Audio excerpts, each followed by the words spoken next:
Chapter 1138. From that moment onwards, from the borders where the flames of war raged to the heart of hell that was constantly changing, the entire sky had become a battlefield for the sword saint and the heretic king. Even the air of nothingness had turned into formless blades and swords in the turbulence caused by the collision of supremes.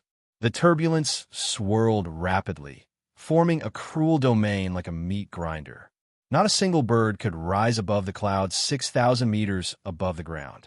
This change was enough to shake the entire battle. It was unavoidable that the ascendants who were fighting each other were distracted. It had nothing to do with concentration. It was just an instinct in a chaotic battle. Who could let such a sharp, killing intent fly past them without being moved? At that moment, the monk hidden in the shadows opened his eyes. The radiance of the enlightened one appeared in his pitch-black pupils. Charles Bennett, Golden Dawn, Primordial Road, Tier 5, Solidified 1. The manifestation of hell's essence and original darkness. Abyss of nothingness, Abu Su. Now is the time.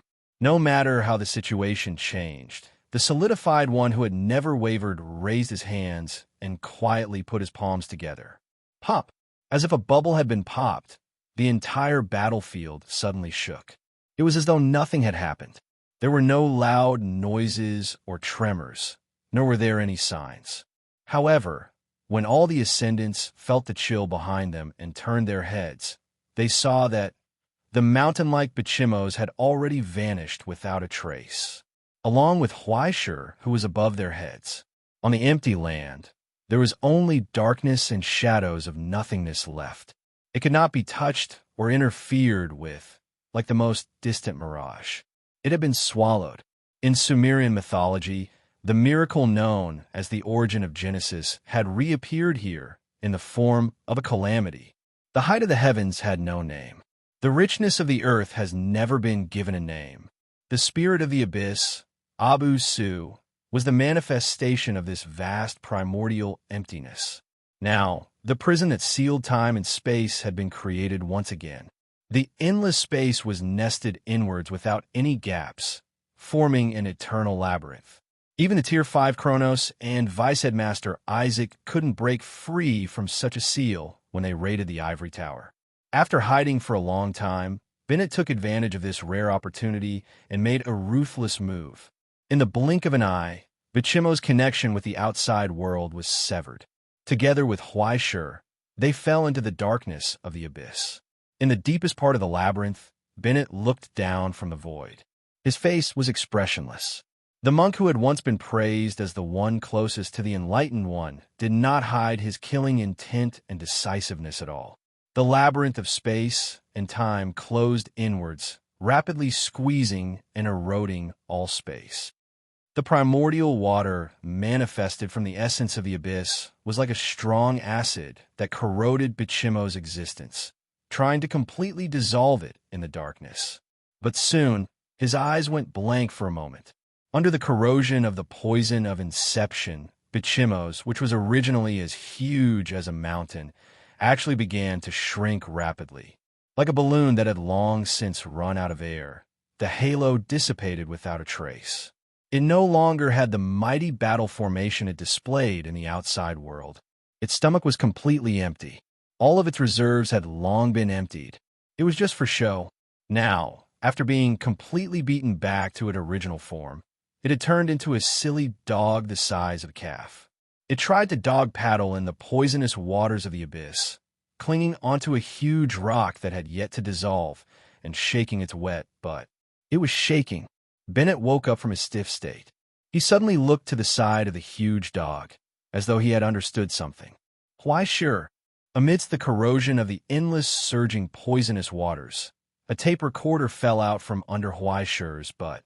As it rapidly dissolved, it was still playing non-stop lines such as, "Gaia may be big, but we have nowhere to retreat. Behind us is the realm of discovery." There were also several notes that could help actors deepen their memory. As for Huaishur, he didn't seem to understand the situation at all. He was still grinning foolishly. He wriggled a little in the poisonous pool, raised his hand, and scratched his itchy butt. And so, behind his corroded pants, a glittering golden tail, was revealed, swinging nimbly with the wind. What the hell? Under the broken disguise, monkey-like faces appeared from the front, back, left, and right of the head. When the 8 hands pulled out their own hammers, tridents, holy bottles, sharp swords, treasured sabers, and other weapons, even the most obtuse person should have understood. How was this a tool of celestial genealogy? This was clearly India's living miracle, Hanuman. It wasn't just Bichimos. Even the Sephora poems were F*King fake. But it was real.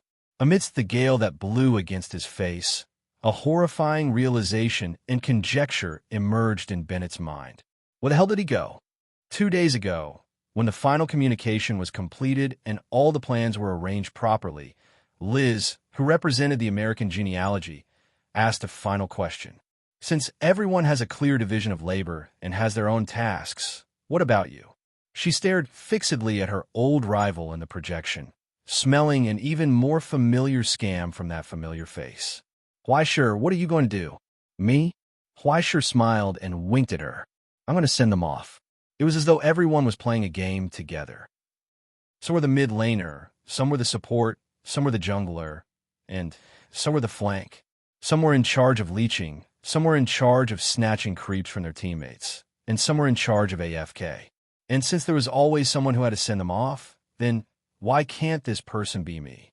Presently, when Bichimos was shrouded by the shadow of the abyss, it was almost impossible to distinguish between the front and back of the shadow of the abyss.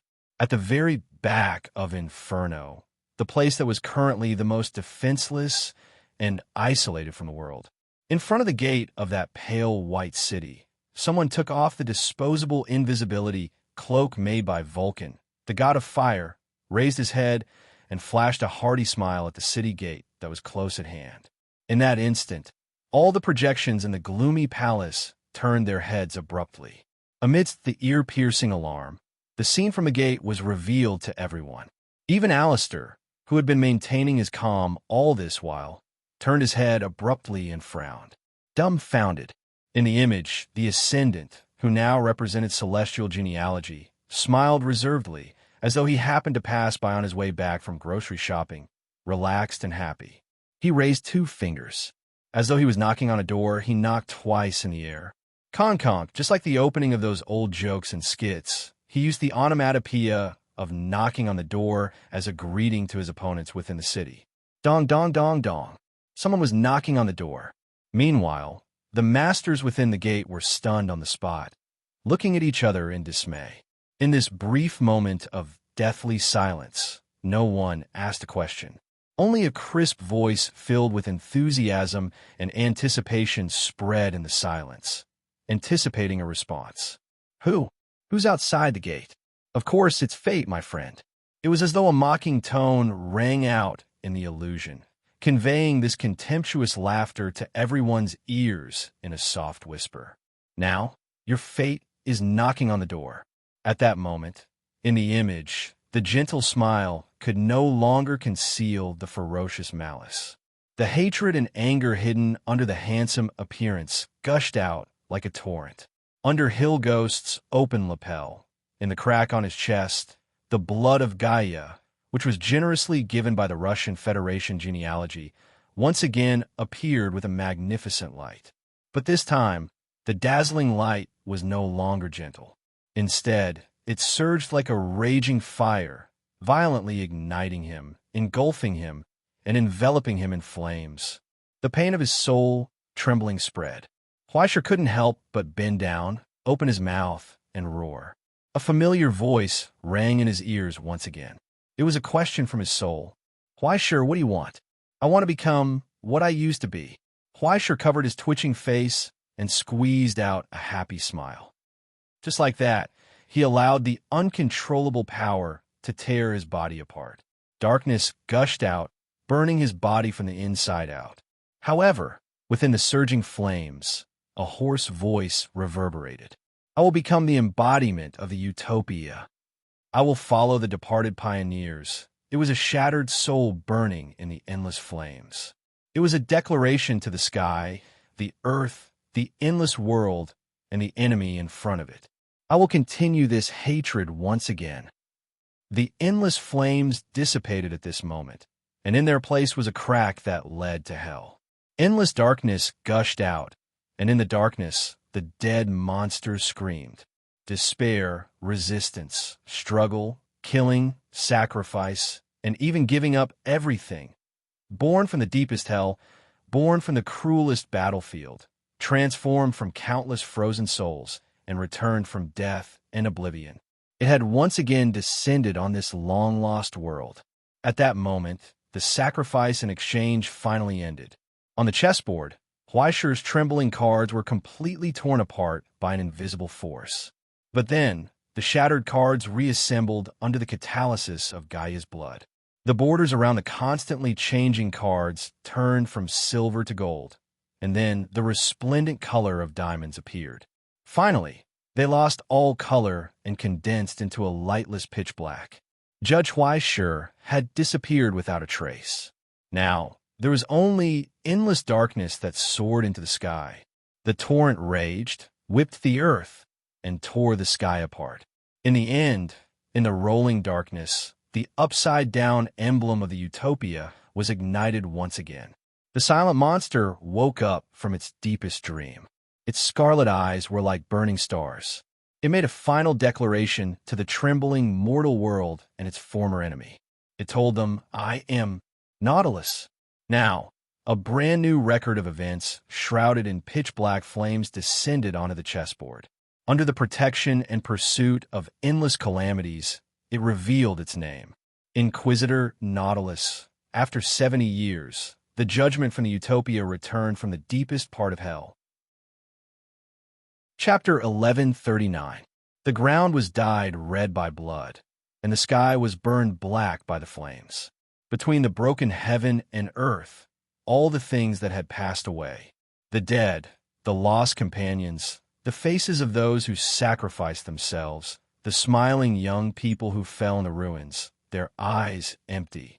The old people who were struggling at death's door, the regretful and desperate warriors, the wounded who cried silently, and more faces that he didn't have time to remember. More hatred that he didn't have time to remember. Hatred, hatred, hatred, hatred, hatred for everything in front of him, hatred for himself, hatred for hell, hatred for all enemies, hatred for the traitor who created all of this. In the depths of hell, in the surging darkness, a resounding voice rang out. It was so harsh, like a sorrowful cry overlapped with a furious roar. The voices of countless people echoed from the soul, and the memories of despair appeared again, filling his mind. Huaisha closed his eyes, but he couldn't avoid it. There was more power emerging from the darkness he had created. From his soul, the lost souls were reborn. Through his body, through his breathing, he breathed, and through his eyes, he saw the world. Then, the pair of eyes opened, burning with scarlet flames. Everything in the past came back again. The darkness that seemed to have substance roared and spread out, and it was difficult to distinguish between reality and illusion. Even Huaishi's outline was difficult to see. The monster that was forged by the essence of the abyss and the determination of the world was constantly changing its body, breaking through the barriers of the human body, and quickly adjusting the structure of its huge body. On the Nautilus that was covered in blood and fire, pairs of crazy eyes appeared. Like breaking through the sea, the monster flew out of the darkness with a hiss and brazenly crashed into the city gate that was close at hand. The so-called high wall, the so-called iron wall, the so-called independent place, at this moment, under the impact of the Nautilus, cracks appeared. It was trembling. The heaven and earth roared, and the earth shook. Between the heaven and earth that had turned pure white, there was only this wriggling black madly rushing forward, leaving behind pitch-black traces. His last line of defense had fallen apart just like that. In this loud, cracking sound, the many projections in the palace instantly dimmed, and everyone looked at Alistair in shock. But Alistair didn't say anything. He just silently stared at the inky color that rose into the sky. After a long time, a strange expression appeared on his calm face. It seemed like a self-mocking smile, but it also seemed like a stunned anger. Entangling between his lips and teeth, it transformed into a kind of ferocious expression that made people shudder. In the beginning, it should have been a sure-win situation, but as the series of events unfolded, the situation unknowingly changed. And at this moment, when he was at his weakest, when his joints were at their weakest, they were actually forced to the front by such a strange move. So this is the disaster sword? I've really been played for a fool. The face that looked like a stone statue finally began to move. But there was something wrong. At this moment, they should be irreconcilable enemies, but he couldn't conceal his joy and happiness. "I'm sorry, everyone. It looks like the meeting is over," he said. "The war has already begun, and the enemy was right in front of him." In that instant, all communications in the palace were unilaterally cut off by Alistair. Not caring about what those people wanted to say, Alistair closed his eyes on the throne, and his figure turned into a stream of light and dissipated. When he reappeared, he was already standing at the very top of the palace. He raised his hand and mobilized the power from the Book of Magic, causing the crumbling city to heal once more. The solidified being of Golden Dawn looked down at the rampaging darkness, no longer concealing his tracks and killing intent. Come, why sure, I'm right here." What answered him was a roar that wanted to tear the world apart. It was like a call, a rebuke, a curse. Or perhaps it was nothing. It was just a monster roaring at its prey and enemy. Huaisha felt himself burning. This remnant of his soul was collapsing at a speed visible to the naked eye. The power that he had summoned, with Gaia's blood as the foundation, he had imported the records from the Book of Destiny. In one fell swoop, he had emptied more than half of Bichimos's origin substance reserves, as well as all the hellish precipitates and disasters that could not be used in the present realm. He had recreated those solidified souls filled with hatred and despair. He did not pursue stability or longevity. Instead, he used all the conditions he currently possessed to obtain the purest destructive power in this short war.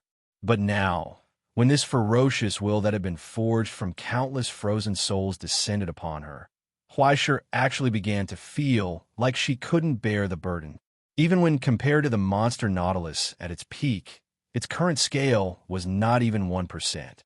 But wasn't the reason why Nautilus was so terrifying precisely because of this hatred that would not change with the strength of its power? His body and soul were still too weak, not even enough to be a vessel for that power. Instead, they were assimilated by the negative will produced by the countless souls. Countless turbulence surged in the darkness. Countless deranged souls were instinctively tearing at his will. It would only take an instant for him to be completely annihilated. But fortunately, there was something more important in front of Nautilus at this moment: the location of the enemy. The former traitors were right in front of his eyes. The moment this reality was discovered, the countless turbulence of souls surging within Nautilus instantly calmed down. There was no need for discussion, no need for communication, and even no need for Huaisha to do anything. The hatred that filled the deepest parts of the souls uniformly pointed at the irreconcilable enemy. Under the guidance of Huaisha's will, with this hatred as the medium, they completely converged into one. If that's the case, in the deepest part of Nautilus, Huaisha felt the endless power and will operating. The surging darkness suddenly shook. Nautilus's huge shell was torn apart like a giant beast opening its mouth, revealing the sword of virtue that was rapidly condensing and growing within. The sword of virtue that was dyed pitch black no longer had any brilliance or flowing light, only a bone-chilling grayish black. Amidst the roars and screams of millions, dawn passed. Virtue was no longer there. There was no need to obediently walk into the quiet night. Roaring or screaming did not matter. Open your arms and embrace the darkness of the abyss and hell. Eternal darkness, eternal monsters were born here. It was no longer the dazzling flame of the past. At this moment, the surging flow of eternal darkness gushed out from the giant mouth. When humility degenerated into arrogance, loyalty mutated into lies, honor was abandoned, compassion was replaced by ferocity. From a solidified virtue, what was bred was a sin that surpassed all the poisons in the world. The palace collapsed. Wherever the light of darkness passed, blood-red flames burned everywhere. Like palms, they crazily pulled everything around them. Everything meticulously built by the Golden Dawn was shrouded in the flames, along with Alistair. But when the buildings were burned to ashes, the earth peeled off like a piece of paper, revealing countless words hidden under the surface. Countless records of events flowed in it, and the records that had been passed down in history were once again reshaped. All the collapsed buildings shrank toward the center and turned into a giant tower. At the top of the tower, Alistair reappeared. Go, sorrowful melody. The low chant from the solidified one echoed in the collapsed city. Be silent, sweet melody, or I can only cover my face and run. The poem of the past was recited again at this moment, but the meaning was so mocking. And under Alistair's command, the Book of Magic was activated again. From the endless records, he pulled out the part he wanted and condensed it into an ancient book that appeared in his hand. The chant continued. In an instant, torrential rain poured down. Time fell like rain from the sky. The gloomy rain fell into the darkness and sizzled. The world was bleak. A corrosive stream that was not inferior to the blue crown dragons came down. Many rust marks quickly appeared on the body of the Nautilus.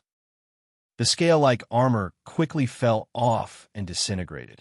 But then, in the torrential rain, countless strange flowers and plants grew out from under the cracks. They dotted the surging darkness and quickly withered, sprinkling countless iris flowers. Amidst the scattering petals, the enraged monster roared and changed its direction, diving towards the tower. Countless barriers shattered one after another.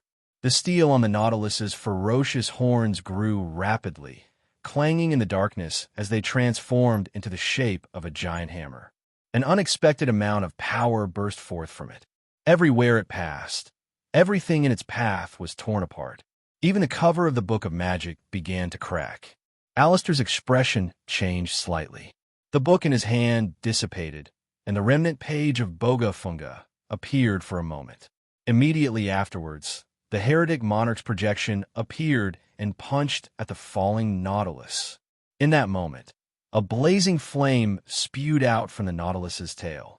The phantom of a wolf beast appeared. The origin substance in the depths of the darkness changed again. All of the surging souls condensed into the purest form. The pain and sorrow from the long struggle were given an unparalleled weight. The Nautilus's massive body had already been refined into Huaishur's origin substance equipment. Hammer of Pain.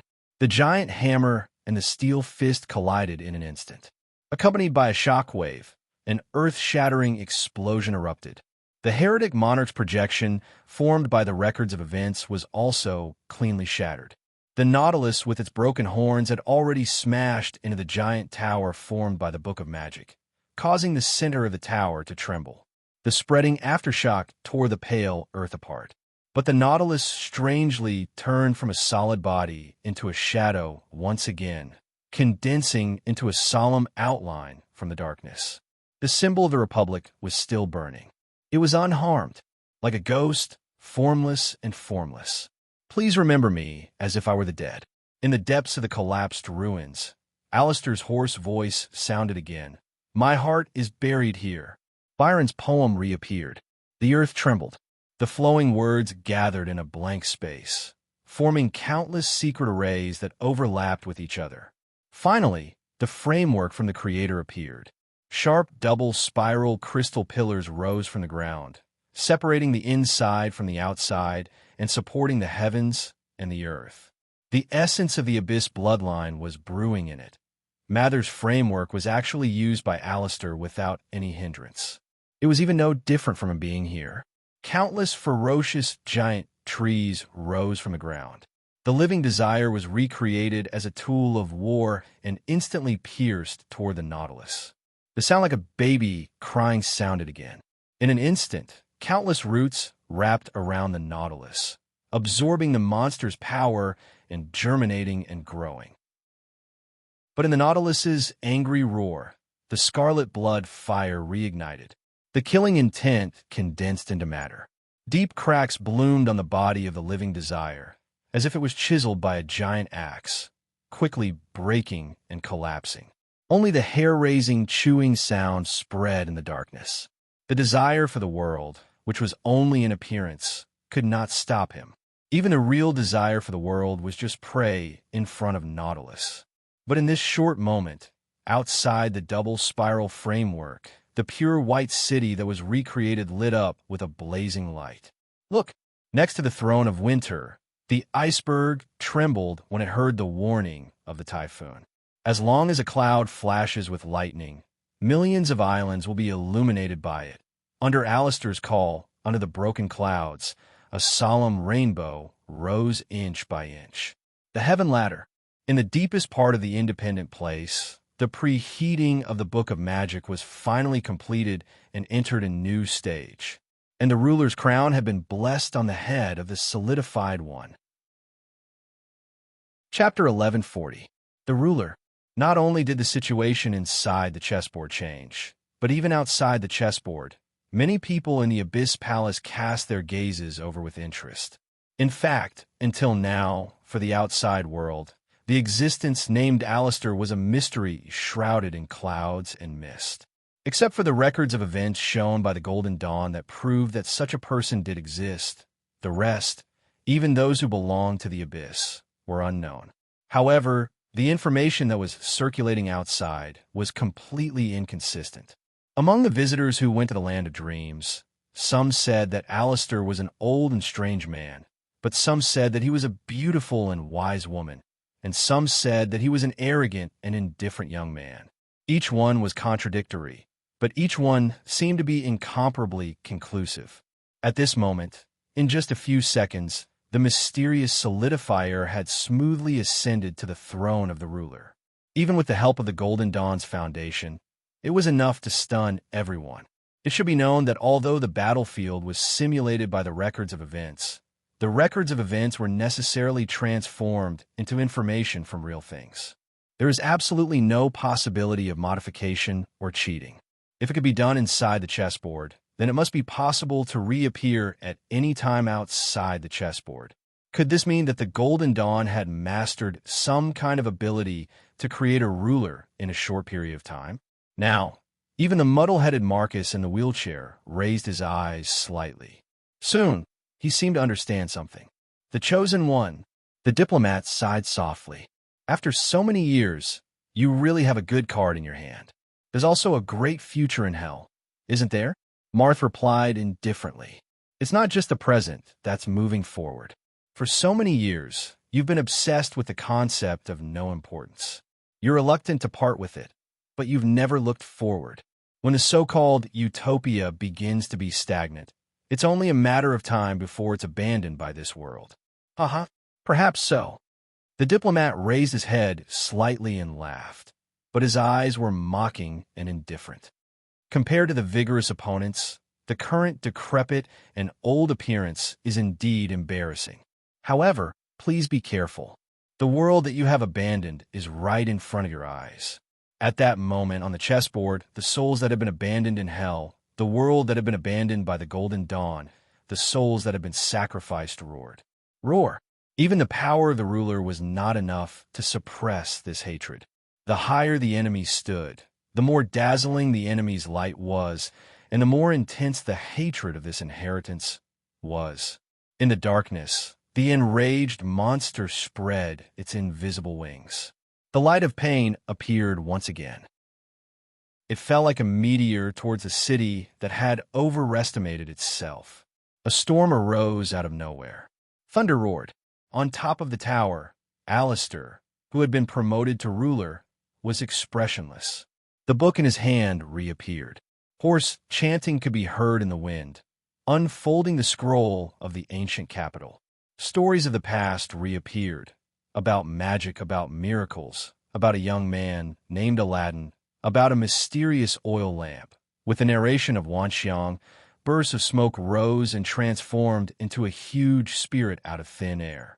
Endless disasters flowed from the body of nothingness, changing constantly. "Lamp God, stop them," Alistair ordered. Under the order, the spirit's scarlet eyes turned and locked onto the enemy that was descending from the sky.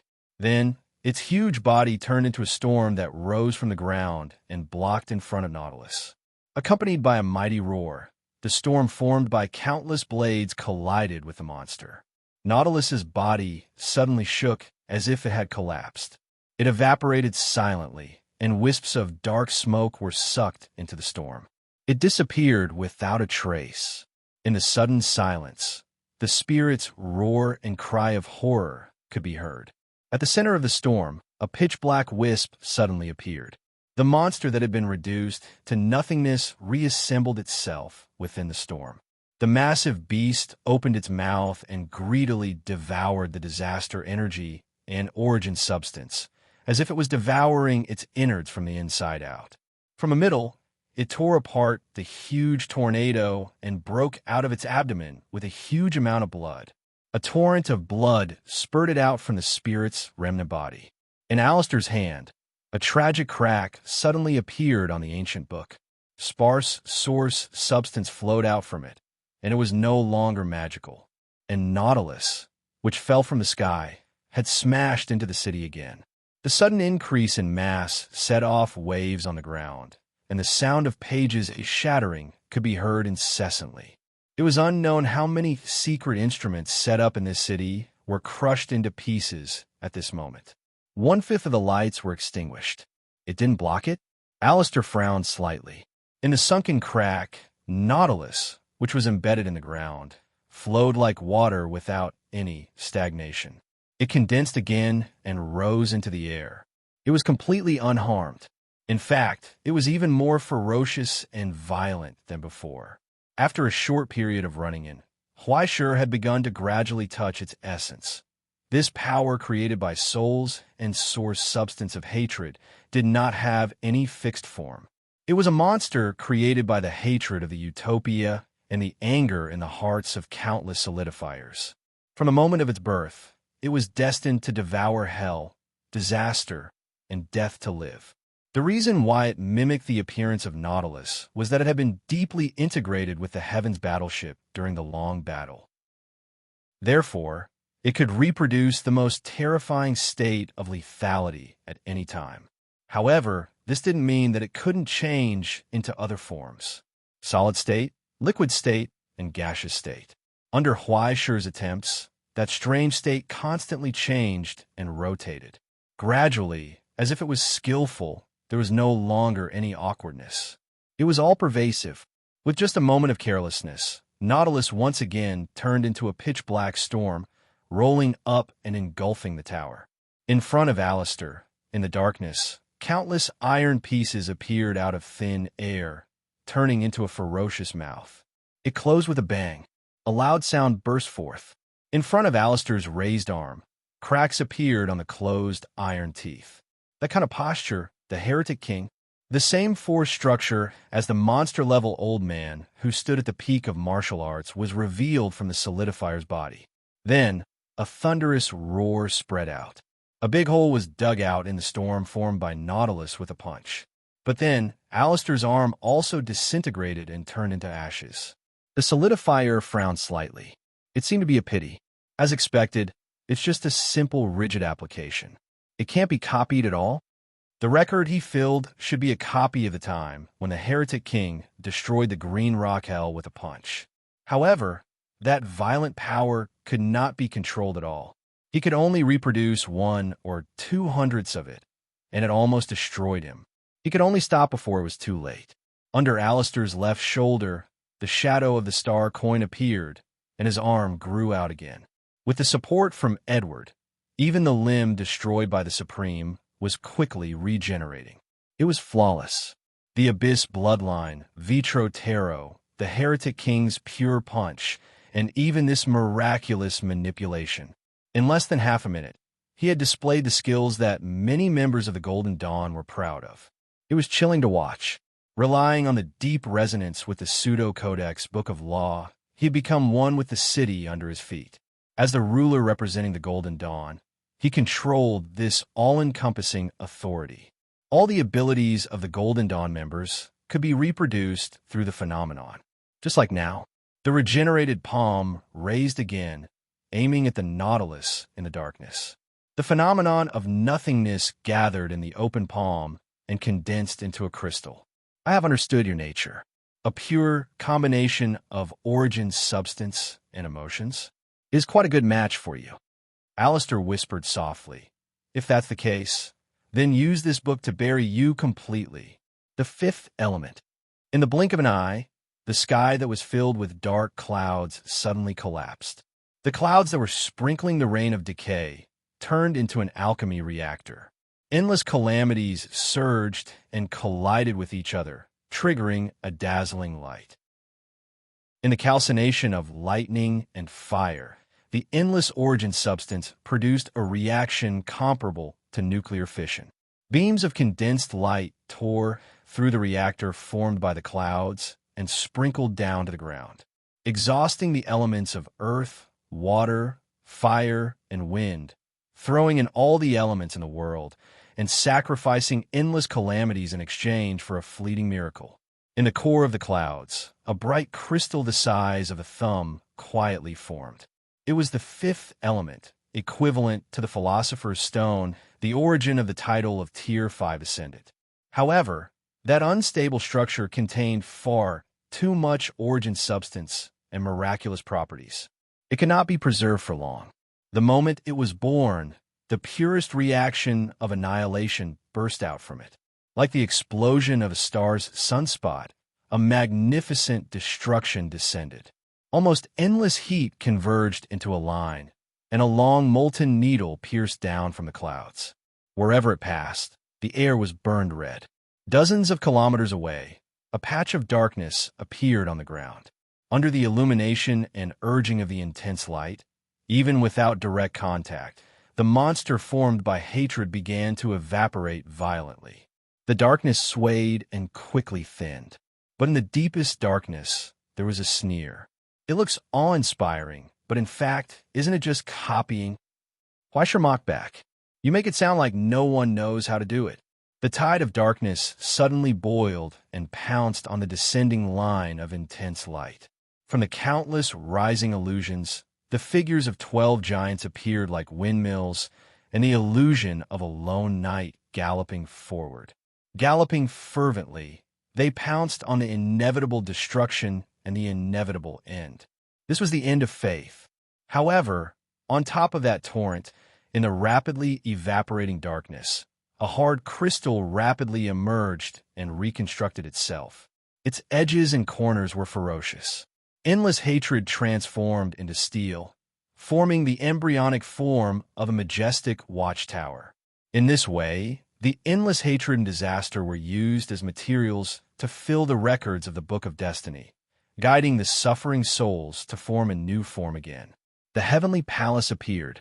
Then thunder rumbled, and a sharp sound that shook the sky and the earth brewed between the infinite electrodes. In the distance, in the midst of the fierce battle, Ing Fangzhou's movements suddenly stopped. He ignored the enemy who was close at hand. He turned his head to look back. Then, he saw that the world seemed to have turned into darkness under the falling line of fire. But in this darkness, there was an incomparably familiar, blazing light that soared into the sky. That was the thunder and lightning that belonged to Yun Zhongjuan. And what was even more familiar was the composition of it, and even the way it operated that was once unique, purification. Yun Zhongjuan sighed softly in realization, and the corners of his mouth curled up slightly. He had actually learned it. In fact, he was even stronger than himself, relying on the special characteristics of Nautilus in that darkness. Under the terrifying pressure of the structure of the heavenly palace, the purest quality was sublimated from the infinite quantity. In the deepest hatred, the light of revenge brewed. That was unprecedented. 26 levels of purification, even if it was only for a moment. But in this short moment, the world, the obstacles, the heat of the fifth element, and even all the defenses of the independent place were all penetrated. Everything in the world lost its color at this moment, and only the trembling outline outlined by the violent lightning was left. There was a tearing sound. It came from a spine of the Book of Law. Chapter 1141. When the destructive light of the fifth element collided with the lightning, the whole world seemed to have fallen into a dead silence. All sound was simply and violently stripped away, and the only thing that could be seen was the brilliance of the 10,000 suns colliding with each other. The waves spread, setting off a geological disaster that was comparable to moving mountains and creating continents among the fragments. The earth rose and fell, and wherever the waves passed, only dust could be seen flying up in horror, but it was evaporated by the raging light and heat in the air, disappearing without a trace. The battlefield where the ascendants were fighting was suddenly covered by the storm, and the roars of tens of thousands of people echoed in everyone's ears, shaking everyone's soul. Fusang, who was far away on the front line at the border, observed the changes throughout the entire process. They witnessed how the line of counterattacking lightning soared into the sky and increased its scale. It easily broke the destructive torrent of the fifth element and broke the line of fiery red inch by inch, allowing it to spread like blood, playing a destructive roar. And after destroying the endless obstacles and dangers, the pure lightning, as pure as iron, zigzagged across the sky, like a paper knife in the hands of a child, irregularly cutting through more than half of the city and the tower. The whine of the collapse was covered by the loud sound of the explosion. Everything quickly collapsed, peeled off, and dissipated like dust in the high-temperature torrent. When the blazing waves went away, in a vacuum where the air did not have time to close, there were only the broken ruins of the tower and the tragic figure at the top of the city, who looked like a burnt corpse. Half of his body was clearly intact and elegant, but the places that were swept by the extremely restrained lightning were charred into a lump of charcoal. On the pitch-black half of his face, there was still a trace of shock that had not dissipated. Soon, blood gushed out like a flood. Outside the chessboard, in the dead silence, everyone fell into silence. Only on the throne of the withered king, there was an untimely laughter. The Lord of Death held his potato chips and cola, and praised loudly, wishing that he could offer applause for this outstanding attack. He had completely forgotten the camp he was in, or he had never cared about the rules that were not worth mentioning. From the bottom of his heart, he sincerely praised this desperate counterattack that belonged to the combatants. The diplomat lowered his eyes and did not respond. Only the corner of his mouth twitched slightly, as if he was mocking him. Marcus's expression was gloomy, but he didn't say anything. Inside the chessboard, a hoarse roar spread from the broken tower. At this moment, anger finally appeared on Alistair's broken face. In his hand, the broken book of law screeched as if it was alive. The entire city, constructed from the elephant, was rapidly operating. After discarding all the collapsed and destroyed secret mechanisms, a vast amount of power gathered in his hand, rapidly changing, about to unleash a world-shaking counterattack. But right after that, he saw darkness rushing towards him. There was no pause or gap. After releasing that shocking attack, he did not retreat or ease up at all. Kill him while he's down. It can't be. You don't think that someone is finished just like that, right? Amidst the rolling darkness, Huaisher's strange, playful laughter rang out. Don't tell me that there's no one who thinks that they have to stand in place and wait for you to catch your breath after you're done, right? The mocking face loomed in the rapidly approaching darkness. So ferocious, he was clearly standing up from the ground, but his gaze was as if he was looking down from above, cold and cynical, telling the opponent in front of him, "You're still far from it." The Nautilus screeched, and the darkness shook and spread again.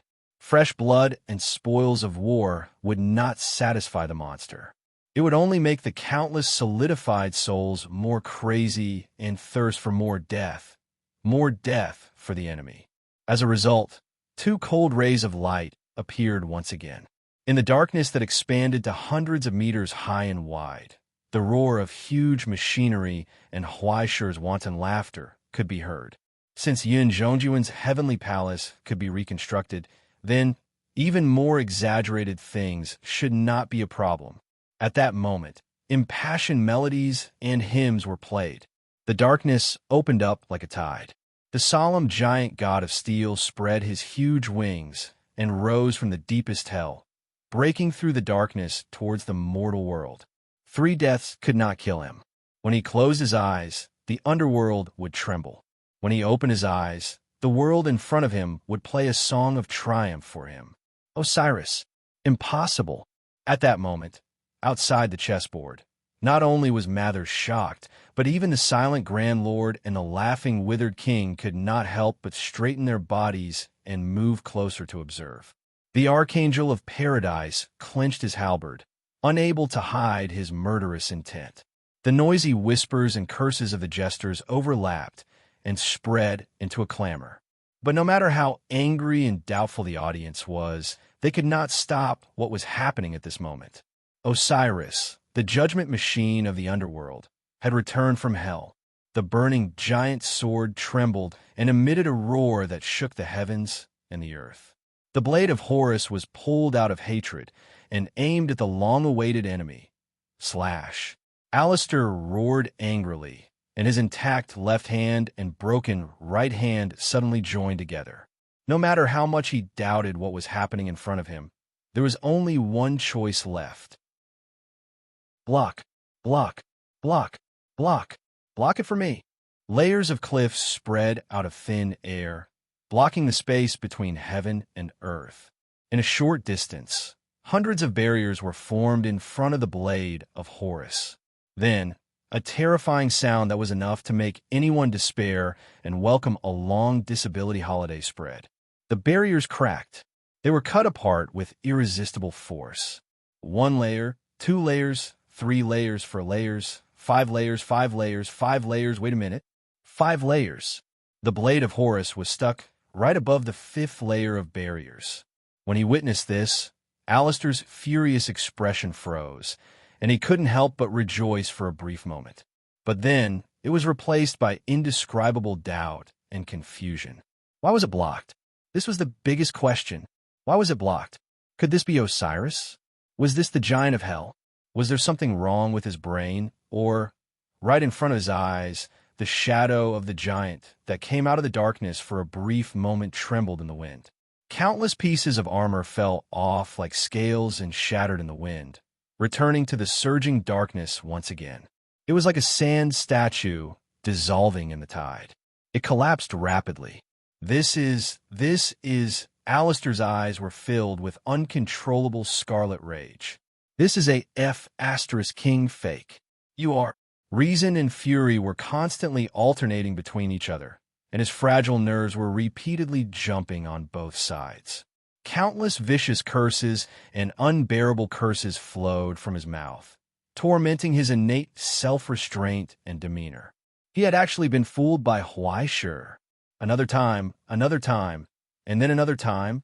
This unprecedented humiliation was like a slap to his face, constantly slapping his face. It was simply endless. It was as though he couldn't bear to part with such a soft and beautiful place and wanted to keep it for a year. The changes between reality and illusion were simply too confusing. Even after reading all of Huaishi's records, he was still unable to grasp the pulse of the situation. No, in the end, it did not lie with Huaishi. It was Osiris. After witnessing the birth of the Colossus, with Tian Ke as a precedent, he had never doubted the truth of the matter. This was the illustrious reputation left behind by Orton, blinded by a single leaf. If Huaishi's was able to simulate Tian Ke because of his experience as Yin Zhongjuan and Ying Fangzhou's teachings, then he knew nothing about the complex structure of Osiris. Moreover, the pure ferocious nature of Nautilus was simply unable to reproduce the complex system that countless geniuses had painstakingly created. What's more, even if all of Nautilus' disasters were exhausted, it could not reproduce 1/10 of the majesty of the war weapon.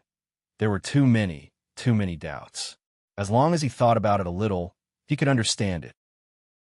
As long as he questioned a little, he could expose it, but he forgot to think. The shame from reason continued to play in his mind, looking for every doubt. But no matter how much he thought about it, no matter how much he speculated, why hadn't this cold feeling dissipated? Or, in a short period of time, Alistair's expression kept changing. When a terrifying guess emerged in his heart, he involuntarily raised his head and looked at the dancing darkness. Among the exhausted behemoth, the vague outline of Hwai sure could be seen. Goodbye. A warm smile appeared on the face that emerged from the darkness, and a finger was raised from the lips and sent into the distance. A flying kiss? Alistair's eyes widened in confusion, unable to understand. But soon he found that the invisible flying kiss was not for him, but flew behind him to the wilderness outside the city. Farther away in the mountains, farther away in the lake. 241 kilometers away from the straight-line coordinates, the steel giant finally seized the last opportunity and rushed to the predetermined location. After propping up the dragon gun and cannon, half kneeling on the ground, Anubis... Phew, I've hurried. I've finally arrived. Madame Chun exhaled the breath from the bottom of her heart, narrowed her eyes, and peeked at the passionate kiss from afar. She could not help but click her tongue. Young people nowadays, don't they know shame? At my age, I'm old enough to be your mother, but for some reason, a smug smile appeared on that cold face. Not bad. Young man, you have good taste. It's a pity that I'm a woman you can't get. Indifferent to this passionate gratitude, Anubis coldly pulled the trigger. Boundless blood rose from Anubis' enormous body. Judgment prototype, annihilation echo, dragon summoning flute, activate. A prototype weapon that was enough to stand in the same rank as the huge war weapons equipped by the Ivory Tower and the main cannon of the Sky Prison Fortress roared. With the blood of the 16 large groups of hell collected along the way as the sacrifice, and the souls and deaths of countless condensed people as the axis, the surging high pressure quickly shrank in the spear-shaped cannon, turning into a crystal-clear scarlet crystal. Accompanied by the pull of the trigger, the earth wailed, and a huge crack burst open under the ravaging of the reaction force. And the solemn light flew out from the barrel that was burning red. This was the ultimate kill that Hwaishur had prepared for Alistair. When the thin scarlet light flew out, the shadow of the huge scale behind Anubis suddenly shook. On one side of the scale, the feathers silently burned into ashes, and the heart on the other side sank into the deepest hell. A solemn and hoarse announcement echoed in everyone's ears, and the judgment from the utopia descended into every soul. It whispered in the ears of those trembling under the judgment. The day of judgment has arrived. Thy evil deeds are unforgivable. I hereby declare to all sides that this is the punishment of the sinner. This is the law of heaven's punishment. This is the authority that will not change in 10,000 lifetimes. This is thy destruction. There was no process, no waiting, no gap, no room to dodge or escape. The closed loop that came from cause and effect was completed the moment the trigger was pulled. At this moment, there was only one ending left. Ha! A soft and crisp sound spread out from Alistair's back. It seemed to be a gentle pat, but it caused the halo above his head to tremble violently and be dyed with a layer of darkness. Countless fine cracks appeared on the ruler's crown. The collapse had begun. Chapter 1142. It was like a cheap plastic bag that was crushed by a rich harvest. Endless death was stuffed into that body, causing Alistair's body to swell rapidly like a balloon. Then it burst his soul, body, and will instantly ushered in the most complete disintegration and annihilation. Here, on behalf of the Republic, I issue a judgment to the Golden Dawn. Under this ultimate attack that Anubis had carefully prepared, his death was irreversible. Resistance, struggle, and even all the preset methods and means were all useless. Just like that, he quietly turned into dust. Don't even think about it. Alistair roared. Just as he was turning into ashes, the solidified person's eyes turned scarlet. He held on tightly to his own death and life, not allowing anyone to take it away from him. His death came to an abrupt end. Stagnation. The shattered card was mended once again. Under the shattered halo, the incomplete body with only an outline was suspended in midair. The flames in his only eye surged. The destruction was not expelled. Instead, it was forcibly transformed into a phenomenon and frozen in his body. It was like tearing out the page in the middle of a book that recorded death and forcibly connecting it to the end. Through such a strange method, it existed in the present. However, in the shattered card and the shattered body, a feeling that was completely different from the same realm, the same as hell, and even all the known waves of source substances slowly flowed out. The essence was revealed. Was that kind of soul sublimated or solidified? It was impossible to judge and difficult to understand. Even its composition was completely different from that of humans, but it was also different from everything in hell. It was not human, because humans could not have such strange characteristics. It was also not like a spirit, because the source substance of a spirit would not be so complicated and heterogeneous. Was it man-made, or was it naturally formed? It was impossible to judge and impossible to understand. Or was this the so-called, the chosen one mentioned on the card? There were too many mysteries and too many strange things.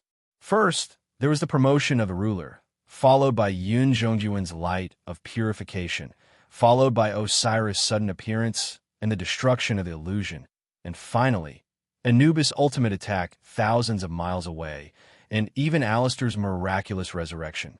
What happened in these few short moments was too much for the eyes to take in.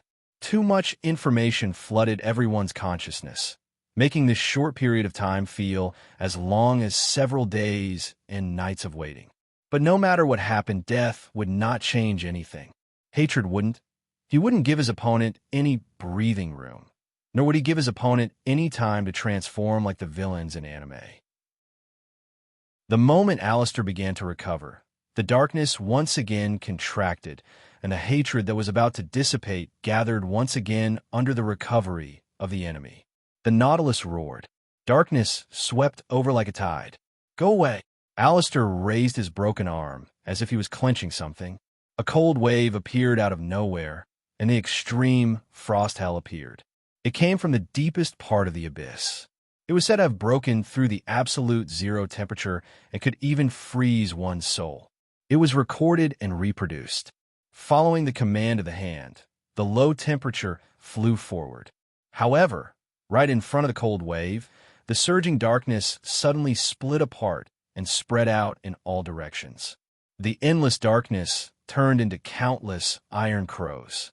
They screeched and split apart under the erosion of the cold wave.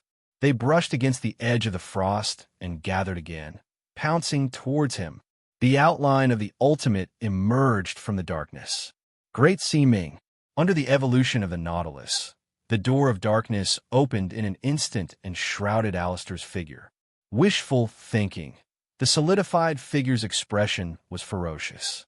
In the blink of an eye, he could make such a fierce change, which was admirable. But this was as far as he could go. As early as the moment Huai Shi imitated Tian Ke, he had already guessed such a possibility. For Alistair, the current change was just a repeat of the same old trick, which was not worth any shock or wavering at all. Endless transformations, inexhaustible killing, inexhaustible destruction. After a few short exchanges, Alistair had long been familiar with the strange nature of the Nautilus. In a contest with such an opponent, pure attack and defense were only delaying the time of defeat. If he could not destroy it in an instant with superior power, then he could only use other methods to imprison this beast that had escaped from the cage back into the iron cage. To use the tightest seal in the world. As long as it was shackled and controlled, it would not be long before this uncontrollable hatred tore Huai Shi into pieces. In an instant, Alistair's fingers suddenly stretched out and flicked upwards. As if it had stirred something of great weight, the place beneath his feet that stood aloof from the world rumbled as the earth churned. The great city that was built amidst layers of earth veins and calamities was distorted as well. It was like a huge book that was spread open on the ground. east and west. The two parts of the city rose quickly in a strange posture. The entire isolated place shook violently and turned into a huge book again. It closed inwards towards a nautilus. Amidst the rumbling, it moved at a speed faster than lightning. The seal of the isolated place was completed. And just before that, the endless darkness of the abyss had already emerged from the closed book. With the manipulation from the Book of Law, the isolated place was transformed. A large number of incident records appeared again. In the blink of an eye, a brand new hell was created from it, a cage prepared for the nautilus. Now, in the endless darkness, the reborn hell was rapidly shrinking inwards, squeezing every inch of space and tightening the noose bit by bit from the outside. The nautilus was constantly changing. Sometimes crows flew, sometimes it was like a tide, and finally it turned into a thick black fog and spread. But no matter what, no gap could be found in this cage. Although it was an empty space, in essence, this was the Sweetwater abyss that was recreated by Bennett's incident records. It evolved into the nothingness of the beginning. This was the eternal, empty, and desolate abyss before the birth of the present realm. In just a few seconds, the internal space had shrunk from tens of kilometers to only a few hundred meters. Everything was falling apart under the ravaging of this powerful force. The nautilus could no longer maintain its solemn outline. Collapse. The darkness kept surging like an angry volcano. To be able to rely on external forces with such meager strength to hold on until now and almost kill me. You should be proud of this battle. Alistair muttered in a hoarse voice. He didn't even know if he was rejoicing or afraid. It seems that I've underestimated you. Why, sure. You're more of a threat than I expected. Are you very powerful? In the dancing darkness, Huaishi's face faintly appeared with a mocking smile. What's there to be proud of when I almost defeated you?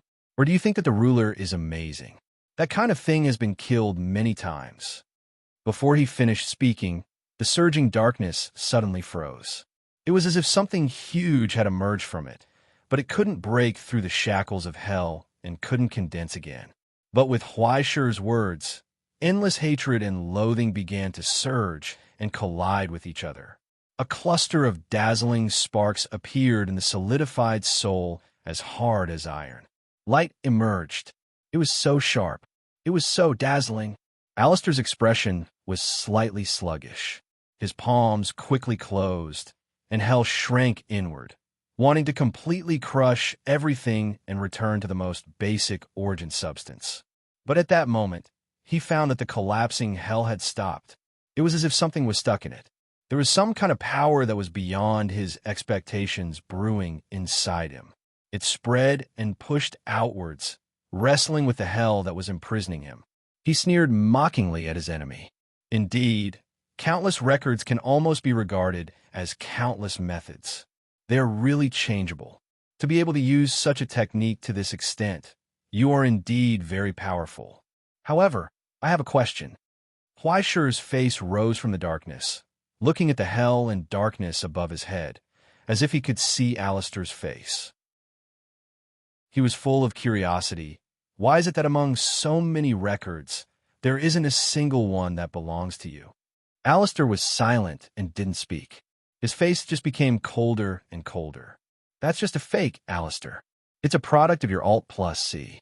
It's like copying someone else's hard work on a web page, changing the name, and posting it elsewhere. It looks very powerful and scary, but no matter what kind of results you achieve or what kind of honor you receive, it's not you. You always seem to be prepared. You always have the means to deal with all kinds of situations. But once an unexpected accident occurs, you will be at a loss. Why is it like this? Is it because you are young or because you're childish? I've been thinking about this, and I only understood later. Perhaps this is the real you, Alistair? Huaishir asked coldly. From the beginning to the end, you have only been plagiarizing. Boom! The darkness shook. In the sea of hatred that was constantly bursting with light, Huaishir's soul finally rose slowly, stepping on the path laid down by countless ancestors, the steps paved by countless hatred. He rose step by step, toward the peak of hell. But after the soul that was on the verge of shattering, endless darkness opened up, revealing a brilliance that was so dazzling that people couldn't look directly at it. It was like the sun. The sun rose from hell. At the same time, when he noticed it, a chill ran down Alistair's spine again. But everything that happened in front of him made him confused and confused like never before.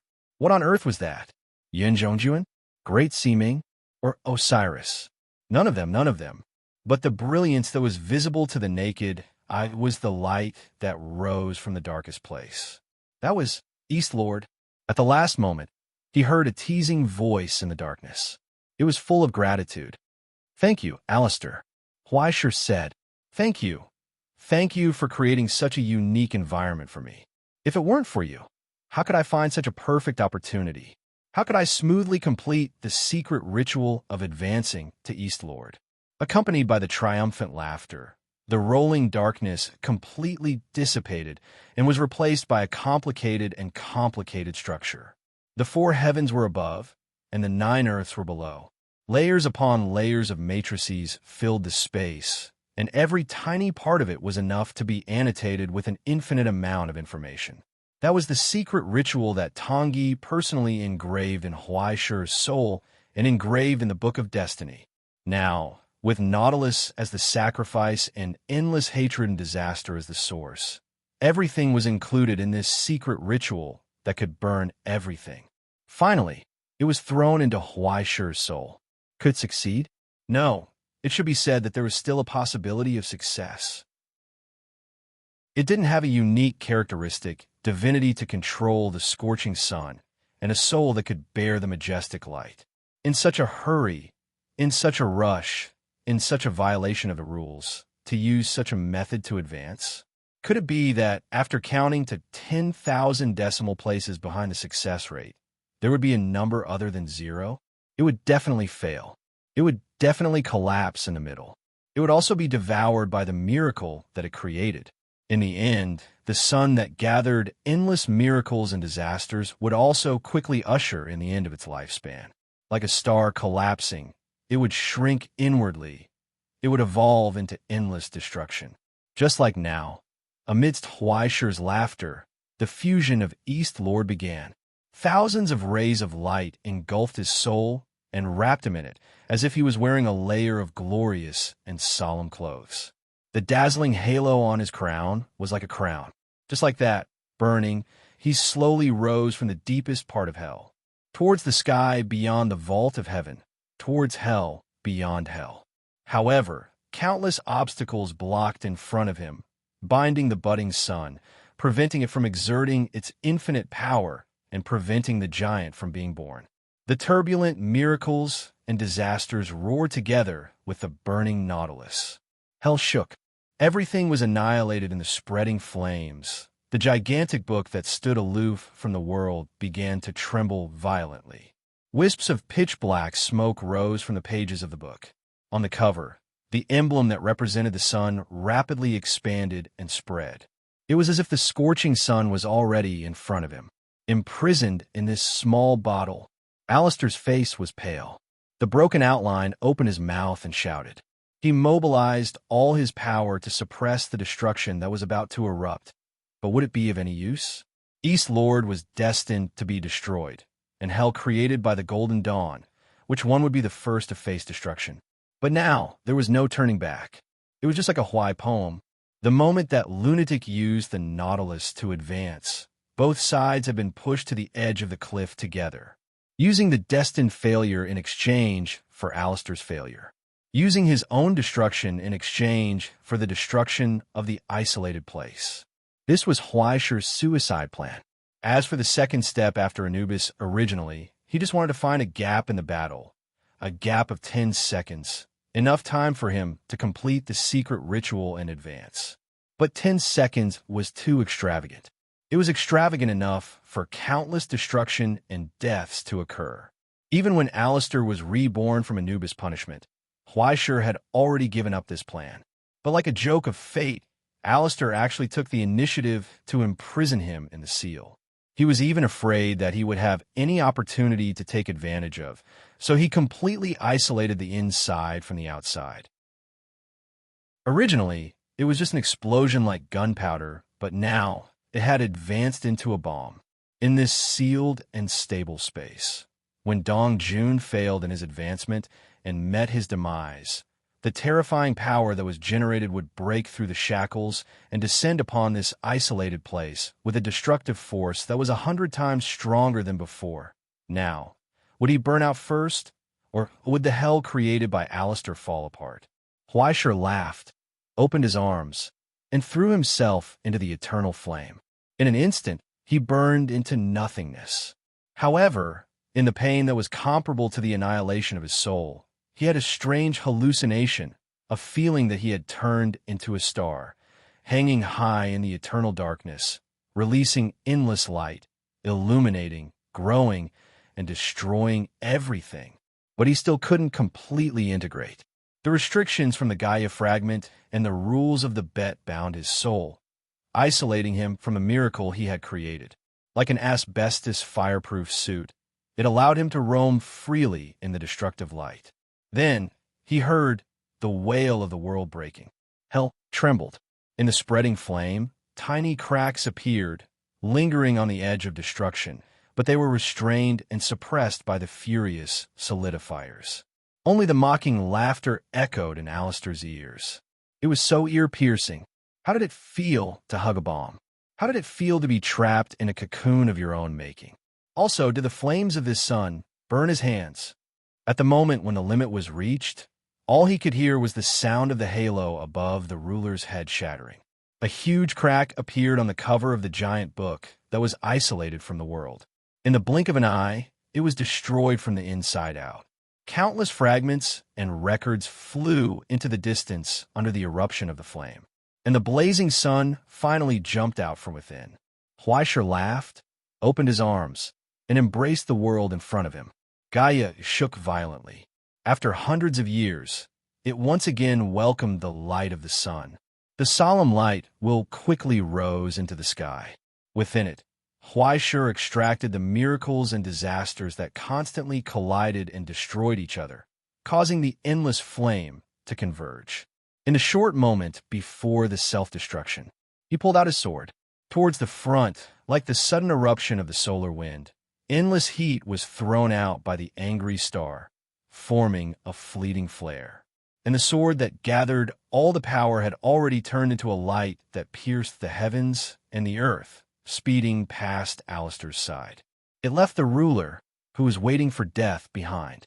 Forward, up, towards the higher parts of the sky, those sickening rainbow-colored rays of light, connecting all the forces of hell, communicating with the source substance and disasters, forming a net, heaven ladder. Just like that, Alistair, Mathers, and all the rulers and chess players of hell roared slash. Chapter 1143. What happened? Where am I? Who am I? And what is this bastard trying to do? At that moment, almost all the players in hell widened their eyes in shock. Their eyes were red, and they were burning with anger. Huaishir, you mother of Asterisk-Cur. Not only Alistair, but even Mathers, who was outside the chessboard, could not help but roar in his heart. He would rather you cut down Alistair instead. What's the difference between moving the stairway to heaven at this juncture and destroying their lives? Since the start of the duel, why did Golden Dawn hold back for so long? Did they spend so much effort just to get rid of the remnants of the Utopia? Wasn't it to complete the stairway to heaven and connect the entire Abyss faction into one? Now that the side mission had not been completed, the main mission was about to fail. Some bastard did not want to use his own Wi-Fi and wanted to cut off everyone's Wi-Fi. Well, if I can't do it, others can forget about it. This wave is the same as heaven and earth. But now, no matter how much anger and roars there were, they could not stop the sun that suddenly rose. But right at that moment, dark clouds suddenly appeared in the sky. A giant bone pillar that seemed to support the entire world appeared without warning in the sky and smashed down on the rising sun. Storm Totem. It was a war weapon from the Sea of Thunder, a terrifying weapon that was said to be able to destroy tens of thousands of troops under the wrath of the Dwarf King. At this moment, when the giant pillar appeared, the Dwarf King's projection flashed for a moment. He seemed to be holding the giant pillar tightly and smashing it down on the mortal world. Immediately after, the storm totem carried an endless amount of mass, as well as mournful frost and lightning as it descended towards the rising sun wheel. But the destruction that fell could not stop the destruction that rose. The huge force tore through the outer corona of the fake East King with irresistible force, smashing the surging light into pieces. But right after the sun wheel shattered, a burning white rainbow flew out. It was the soul of a sublimator. It absorbed the flames of the scorching sun and the pain of hell, transformed and tempered, forming a dazzling blade. The sun wheel sword, which was poured with all its heart and soul and entrusted with endless resentment and hatred, went straight forward, piercing through the realm of myriad transformations cast by the jesters. It tore through the layers of the maze, leaving only a faint sound like the trembling of zither strings. Distant and desolate, like the lingering sound of a whale's cry, it spread in the wind and lingered in the ears. It was the laughter of Nautilus, the cold and sinister laughter of countless solidified souls. Regardless of how many obstacles fell from the sky, regardless of the attacks that couldn't catch up to him, regardless of the mournful cries and roars, the burning East Monarch went up against the sudden increase in gravity, leaving behind a crimson trail. The stairway to heaven shook violently, trembling in fear as it shrank upwards. But it was too late. A flick of the finger was equivalent to 20 instantaneous moments. 20 thoughts were equivalent to 90 instantaneous moments. Impermanence of samsara. In this short period of time, the Sunwheel sword rose up from the frozen world and took the place of the souls that had died 70 years ago. It revealed the delayed revenge to the world 70 years later. Now, karma was right in front of him. Nothing could be stopped in the present realm, hell, the border inside and outside the chessboard, on the throne, in the decision-making room. Even every bystander who was paying attention to this gamble couldn't help but widen their eyes. He watched as destruction approached the rainbow light inch by inch. A roar of surprise or anger brewed in his throat, but it was too late to fly out. He could only stare at the rapidly dissipating flame. He looked at the dazzling trajectory it drew. He gritted his teeth. Could he make it in time? Could he make it in time? Could he touch it? Could he hold on? Questions, countless questions and conjectures emerged in his mind, but he didn't have time to think. All his consciousness was shocked by the burning light. They could only watch helplessly as it got closer and closer. In the intense burning, it went from dazzling to dim, from grand to subtle. In the end, the burning light could no longer catch up with the shrinking stairway to heaven and gradually dissipated. Countless people shouted in anger, and countless sighs and gasps of relief. But those were no longer important. At this moment, only the last bit of metallic light flew out from the ashes. Under the push of Huai Shi, it flew up an inch, like a rocket rising into the sky. He threw away all the burdens and unnecessary burdens one by one. Dong Jun, Sun Wheel, Light Flame, and finally, Huai Shi in the dissipation, the ascendant smiled and fell from the sky. Using the last of his strength, he waved goodbye to the iron light. Goodbye, Nautilus. Goodbye. He closed his eyes and sank into the darkness. At the last moment, he heard a crisp sound. The iron light condensed from 70 years of hatred, and the rainbow light that couldn't dodge in time touched in an instant. The sound was so melodious. There was no power or impact, no source substance or secret instrument. Only this hatred and hatred from Nautilus was transmitted to the rebels in front of him in this fleeting touch without any discount. At that moment, the world was dead silent. Above the dark sky, the stairway to heaven that was like an aurora began to tremble violently. The brilliant colors were no longer there. Under the invading will, inch by inch, it turned into a dazzling pitch black. A deafening collapse burst out from every corner of the sky. The shattered rainbow light was like a meteorite, constantly falling from the sky and hitting the ground, quickly melting and evaporating like ice. The whole world was shrouded in gorgeous rain. Rain that was like tears. The stairway to heaven had fallen. The moment the connection was broken, the abyssal camp that was connected into one welcomed such a sudden separation. Before they could even react, a large amount of source substance that was circulating between each other leaked out of the stairway to heaven and quickly rose. The disasters that were bred in the cauldron died in the darkness before they could take shape. The transit station of the Eternal World Group, the fasting circle of the blessed land, the blood hall of the fallen kingdom, the heavenly abyss warship in the sea of thunder, those distant signals dissipated one by one. They went offline, fighting alone. The stalemate was broken at this moment, and the roar of war sounded from every place on the border. The first to react was the imprint of miracles, Fusang. The burning giant tree stood above the sky like a fortress. It was the first to break through the restraints of the fasting circle. It forcefully resisted the storm of the sea of thunder and broke into the depths of hell. Then, a large number of bronze giants carried the volcanic cannon on their backs, praising the name of Vulcan, and launched a fierce attack on the blood hall. The bowl of sweet dew in Immortal Stone Incantation's hand suddenly flipped. Endless sweet dew turned into poisonous water, gathering into a tide that swept across the land. Grasping this unprecedented advantage since the beginning of the war, all the chess players threw out the trump cards in their hands, no longer holding back, advancing into Hell's territory. But then, everything came to an abrupt end. The flying dust on the ground, the collapsing buildings, the spreading waves of air, the shattered dark clouds in the sky, Hell's counterattack, reality's advancement. Everything froze along with time on the chessboard. Pause. Dead silence. In a long silence, everyone looked up at the depths of the palace, at the towering throne between heaven and earth, and at the great lord who lowered his eyes. That hand, which was adorned with several gorgeous rings, raised slightly. He pressed down. Everything froze in an instant. The dizzy diplomat slowly raised his head from the wheelchair, looking at the two dazzling lights in the thunderclouds, full of doubts. Great lord, are you not going to play? He smiled slightly, not hiding his mockery. Isn't cheating also part of the game, Marcus? The great lord did not care, and a distant voice came from the wind. I have no objection to your many tricks.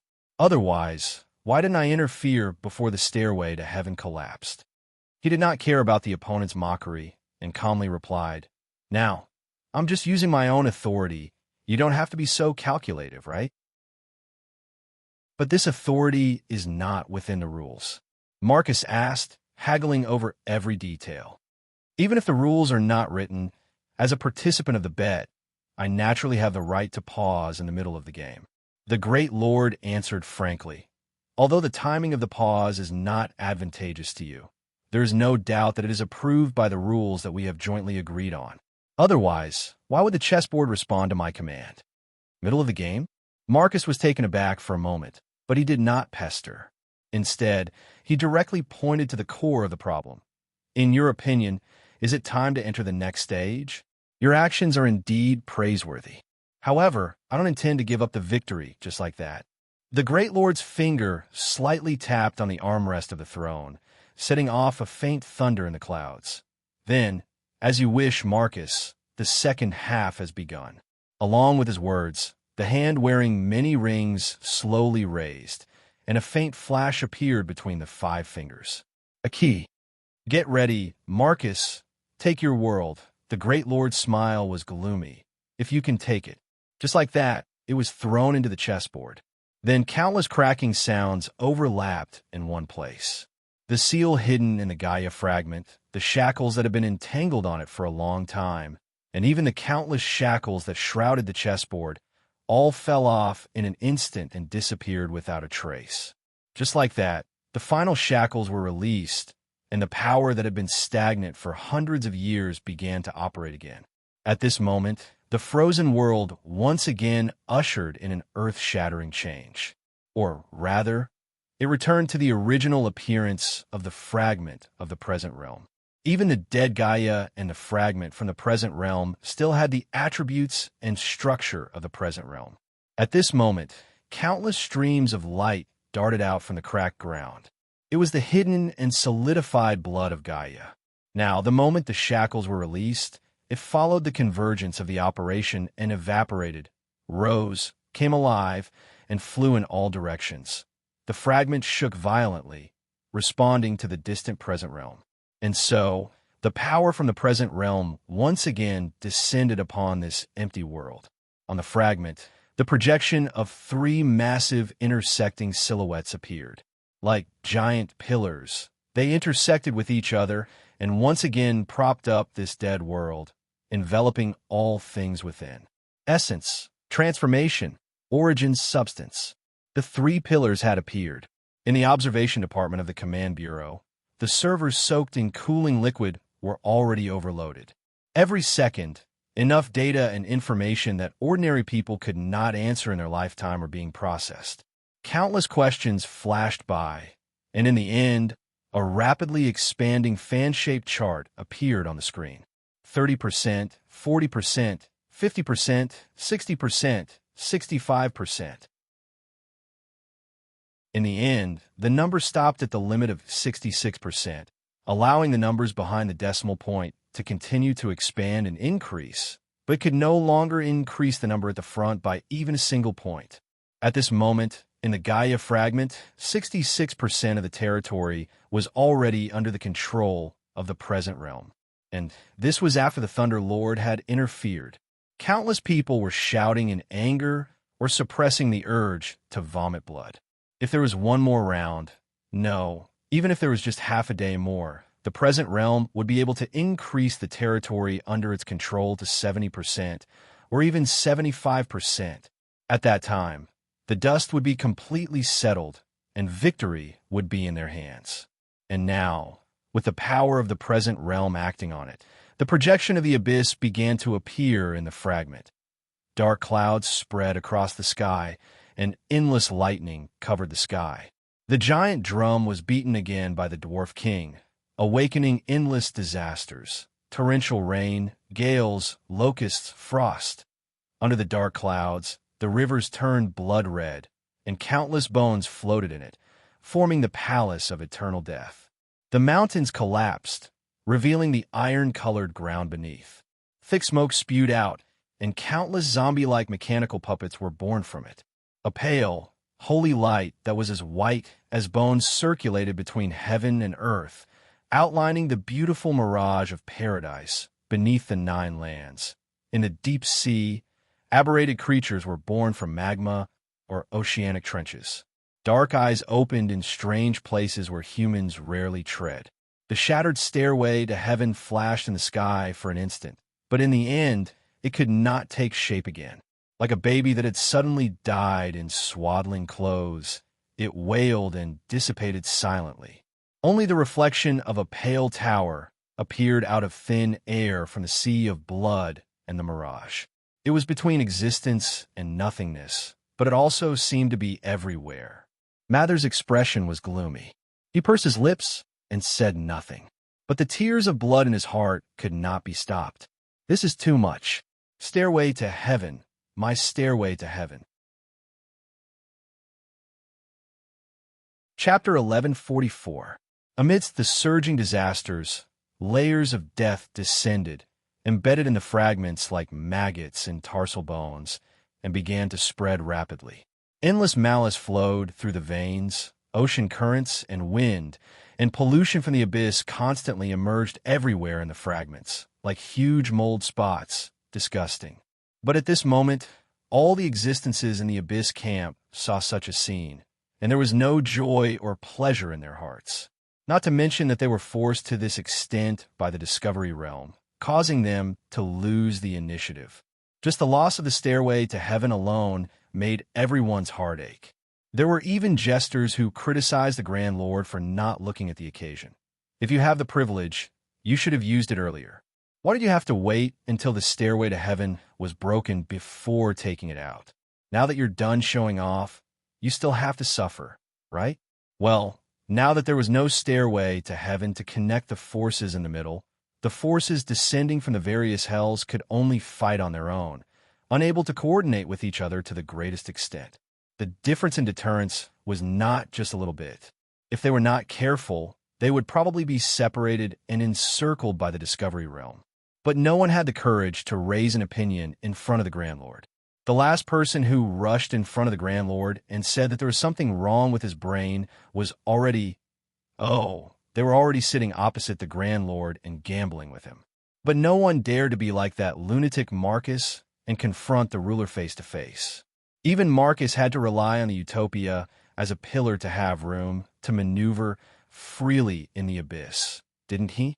If a jester really dared to touch the pot that did not boil, the Pied Piper would not care. Maybe he would even watch from the side and laugh at his subordinates for not having good eyesight. His stupidity was enough to be included in this year's ranking of jesters' creative deaths. By the way, the first place had already been reserved by that guy, Hades. He had shot himself in the foot. He had the complete advantage, but in the end, Sephora Poetry had turned the tables and was killed by Nautilus. Whether it was a tragic ending or a funny one, no one else could match it. Ever since he could no longer provide the Pied Piper with happy plays and performances, he was stripped of the Abyss seal and removed from the jesters. According to reliable sources, that guy was also captured and made into a ring. A dignified jester and great alchemist was reduced to the level of tutoring a child. How could the word tragic be enough to describe it? With such a tragic example as an example, when the jesters saw Huai Shi, it was as if they saw the old crooked tree in the astronomy club. They were terrified. Now, his ranking on the blacklist had risen to 46th place. Compared to the original 91, the progress was gratifying.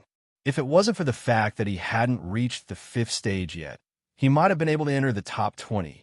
He was simply a living thorn in the side of hell. Even though his reputation was polarized, he was already considered a righteous man by everyone in the evil demon sect.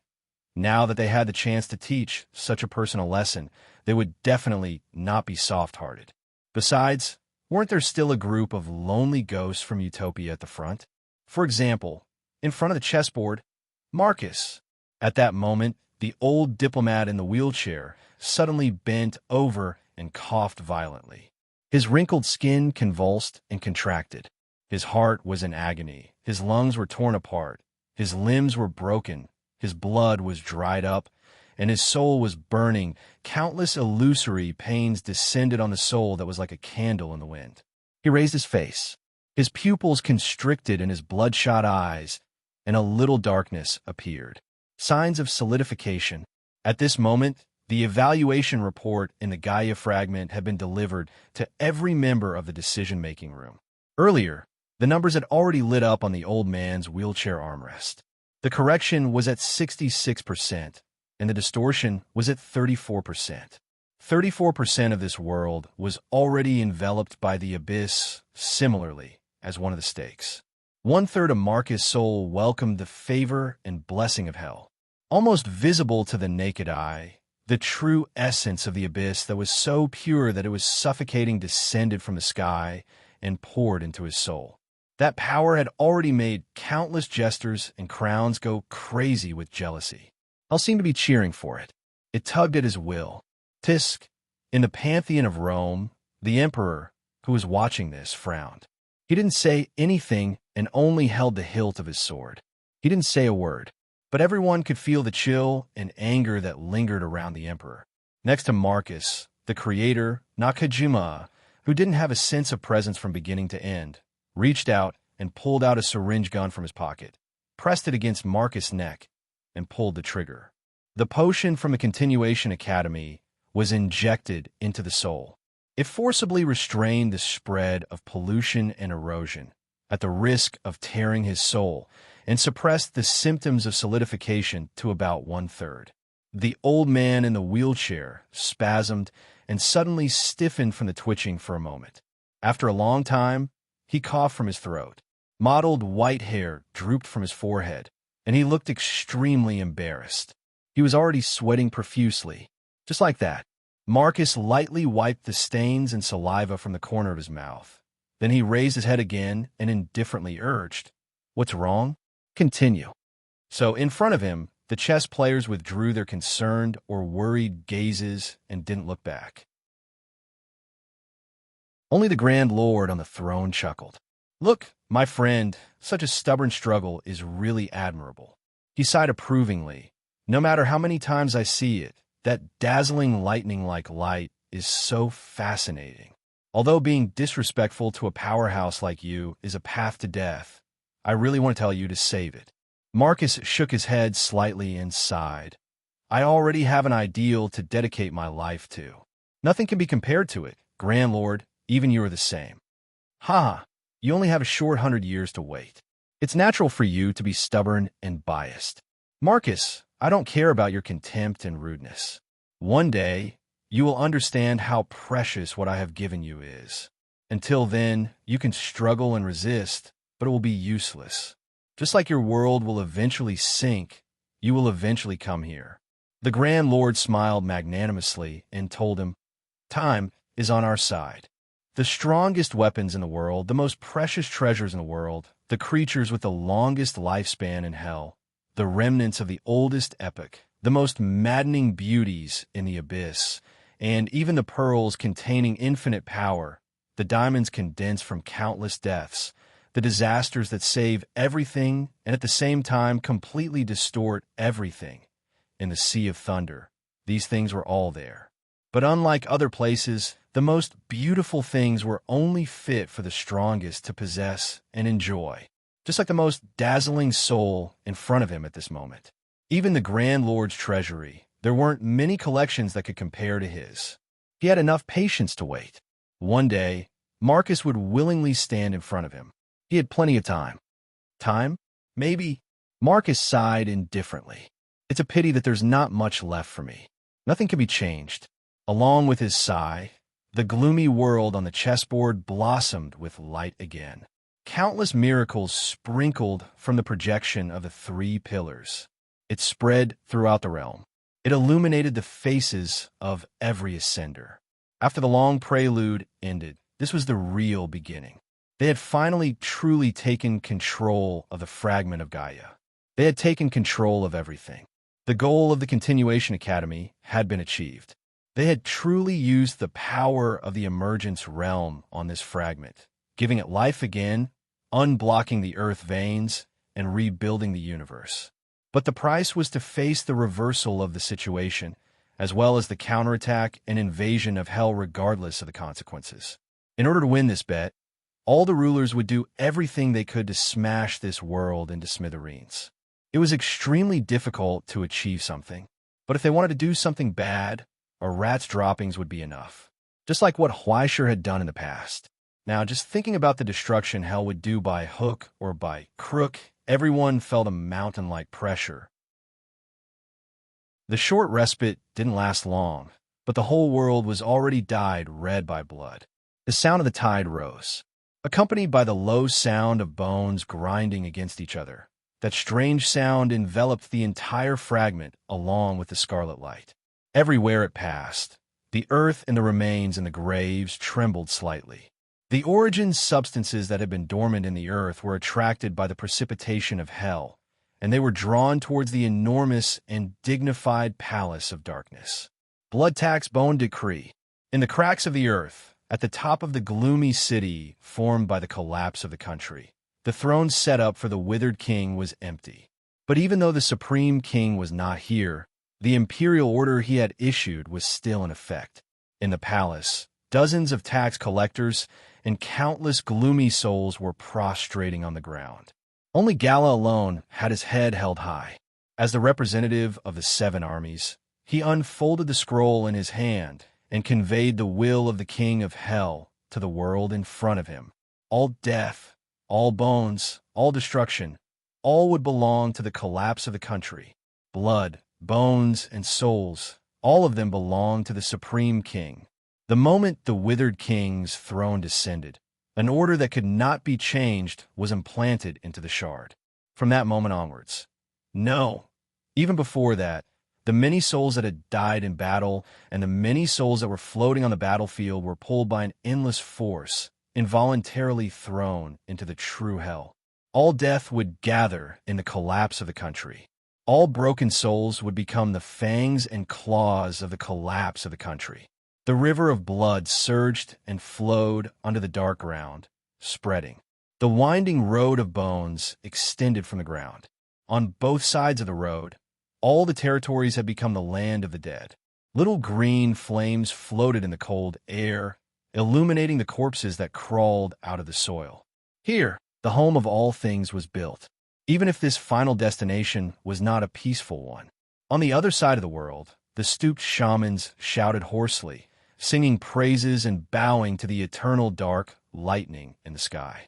Under the gloomy sky, the dwarves blew huge horns embedded with gems and skulls. They echoed the lightning that kept striking down from the clouds. The ruler of the Sea of Thunder was drinking strong wine. She was named after the frost on the sea and the birth moon of the 16 suns. She was the dwarf king of the Sea of Thunder. She was dozens of meters tall and lofty. She held the storm totem in her hand and raised the whale horn cup to the world in front of her. Here, she made a toast. My lord's authority is supreme. Countless large groups of people chanted the name of the great lord, praising the mighty name of the strongest. They shouted and cheered fanatically.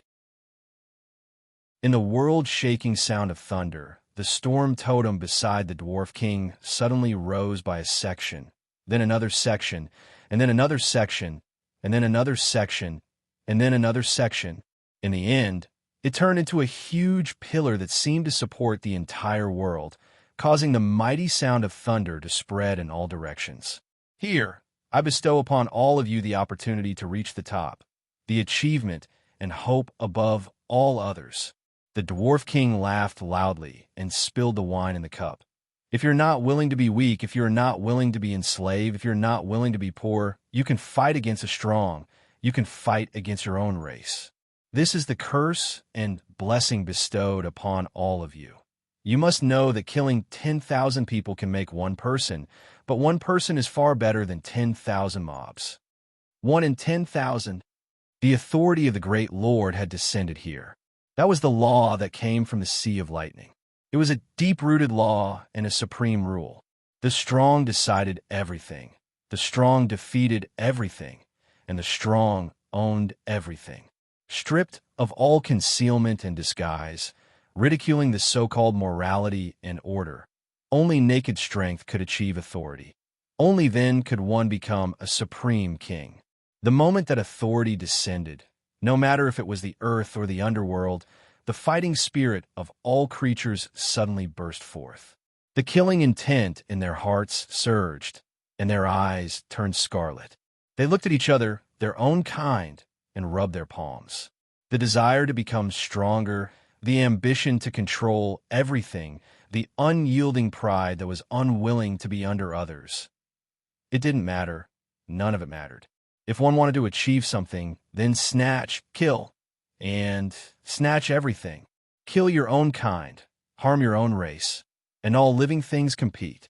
After breaking through the natural limits and restrictions, even the weakest ant would be able to continuously grow stronger in this struggle, endlessly absorbing nutrients and strength from the authority of a grand monarch, becoming an expert that could rival all living beings. As long as one fought, one could improve. As long as one killed, one could grow. This was the supreme truth of the Sea of Thunder. For the earth, it was a cruel world like raising poisonous insects. As long as one was strong enough, one could do whatever one wanted. Even if one challenged the great Lord, as long as one could pass the trial, everyone would be able to witness this showdown between the strongest. If the position of the great Lord could be replaced, then this day that happened every 100 years would be the grandest and most fanatical festival in the Sea of Thunder. Now, this blessing from hell was sprinkling all over the mortal world.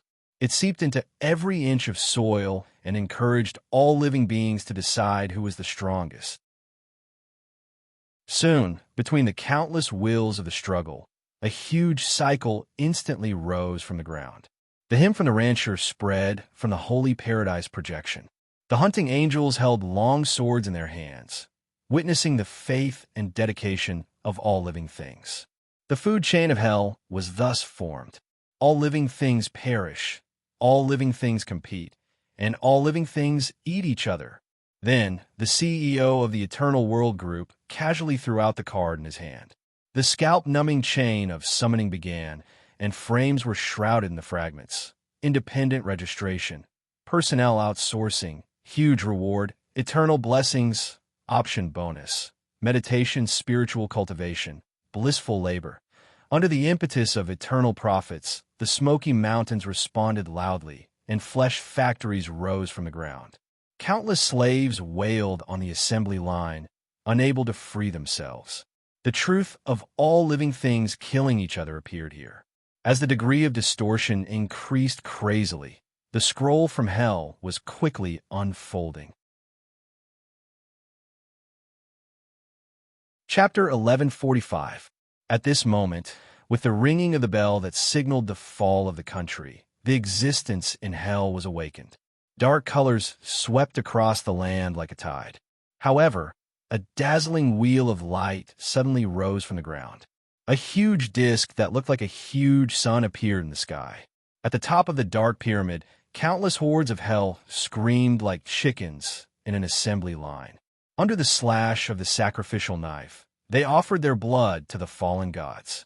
Thus, the huge disk decorated with countless gems in the sky was gradually dyed red by blood. The ancient calendar and the authority passed down by the gods descended. It was an ancient relic that established the order of the mortal world. In the ancient era of the sun, it turned time into 6 cycles. Divine calendar, I call upon you, king of the present. Liz looked up and used blood to smear the paint on her face. She spread her arms and shouted at the divine calendar in the sky. Thou art the Lord of impermanence, the eternal slave, the one who fights against all. I am thy messenger.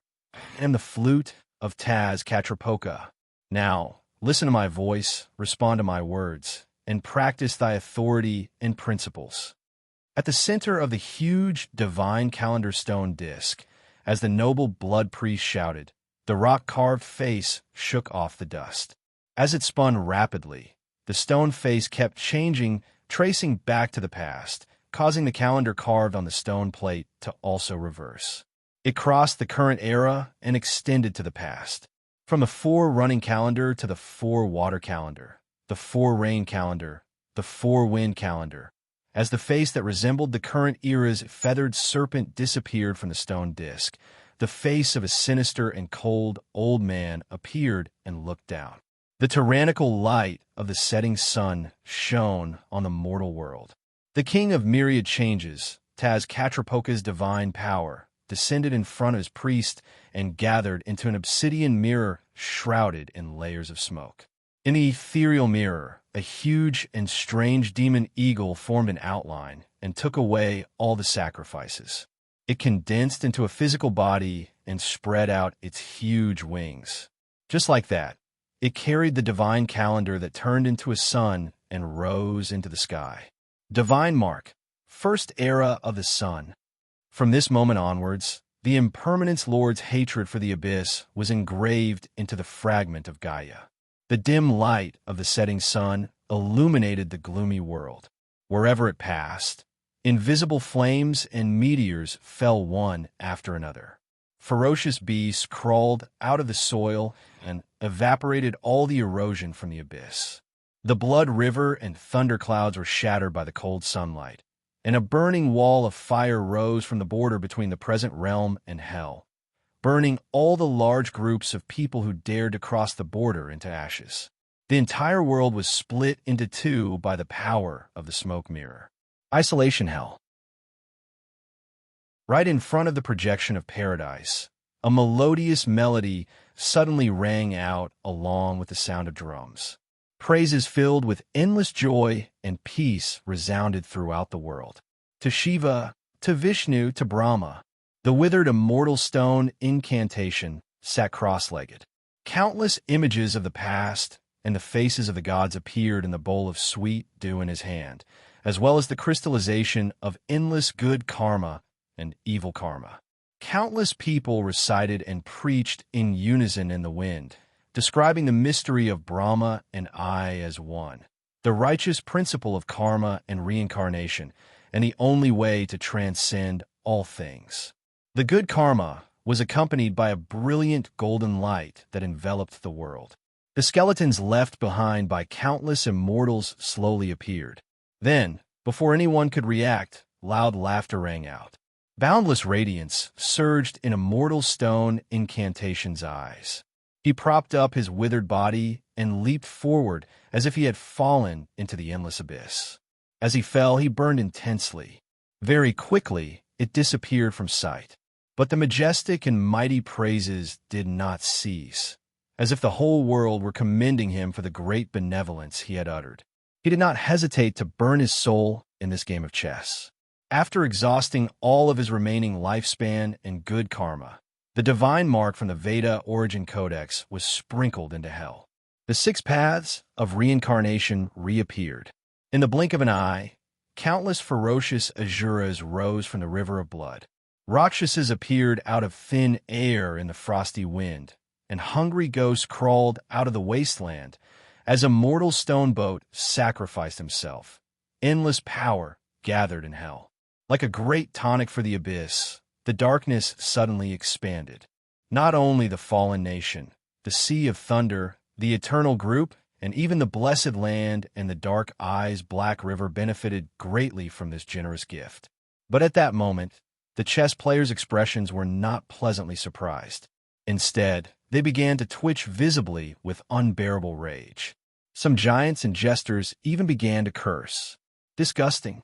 2F** King disgusting. Even celestial genealogy was not so F** King disgusting. How did this old thing disgust so many people? The temporary increase in power and the appearance of hell was just a facade. It was honey wrapped around a cannonball. The true essence was the 6 paths of reincarnation that stone incantation had not hesitated to burn his own soul and fall into eternal oblivion.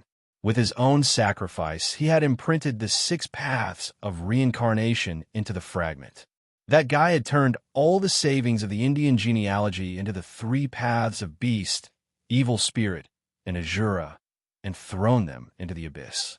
Under the stone incantation's sowing, endless evil began to flourish in different hells. But the problem was, what the F*** did he want this for? It was like accidentally clicking on a web page and 100,000 pop-ups popped up. In the blink of an eye, an entire family of garbage was loaded into the hard drive. Now, antivirus software, browsers, compressed packages, players, calendars, wallpapers, download assistance. Countless gifts from India were spread all over the territory of the abyss. Regardless of whether the abyss was willing or not, they were forcefully shoved in. Good stuff, all of it was good stuff. Shoving the 4 major castes into the sea of thunder, shoving the righteous and good dharma into the blessed land, covering the 6 paths of reincarnation until the fallen nation. Well, 1 in 10,000, what hell's food chain, what 996, they did not care. They called on everyone to lie flat from now on. What the F*** was this. Not to mention those large groups, using the land of the abyss to plant food from the reality realm. And even if they planted it, it would not be their own. Those Asuras and Rakshasas could not be killed in large groups, and it was extremely troublesome to use them. Moreover, they were born with the secret of ascetic practices and cultivation in their minds. As long as they made a wish to do ascetic practices and persevered for a few rounds, there would be no more after that. According to the rules of the 6 paths of reincarnation, once they accumulated enough good karma, they would directly reincarnate and transcend to the 3 paths of good in the reality realm. Borrowing a chicken to lay eggs. This bunch of stinky beggars, they would not even let go of the rice bowl of hell. As long as they could do it, they would do it to death. Why sure sin at once, blowing up the heaven ladder, and that was it. You, on the other hand, want to use the abyss to send a ready-made 6 paths of reincarnation back. If they were not willing to let that guy's miracle engraving gradually develop in the abyss, they could only use their own authoritative relics to forcibly suppress and isolate it. Before hell could unfold, a nail had already been smashed into the nest. It fell to the ground and took root. It was as if a mouthful of thick phlegm had suddenly been spat into a pot. They had no choice but to scoop it out, as it made them feel even more uncomfortable. Closely following Immortal Stone Incantation's sacrifice, Fusang, which was hovering above the sky, suddenly descended. Huge roots plunged deep into the earth, piercing into the mountains and earth veins. The towering giant tree rose again, its crown covering thousands of miles like clouds, tearing apart the grayish-black clouds that were like iron curtains. Rays of sunlight shone through the clumps of branches and leaves, illuminating all things. In an instant, all things grew, and countless plants and trees emerged from the soil.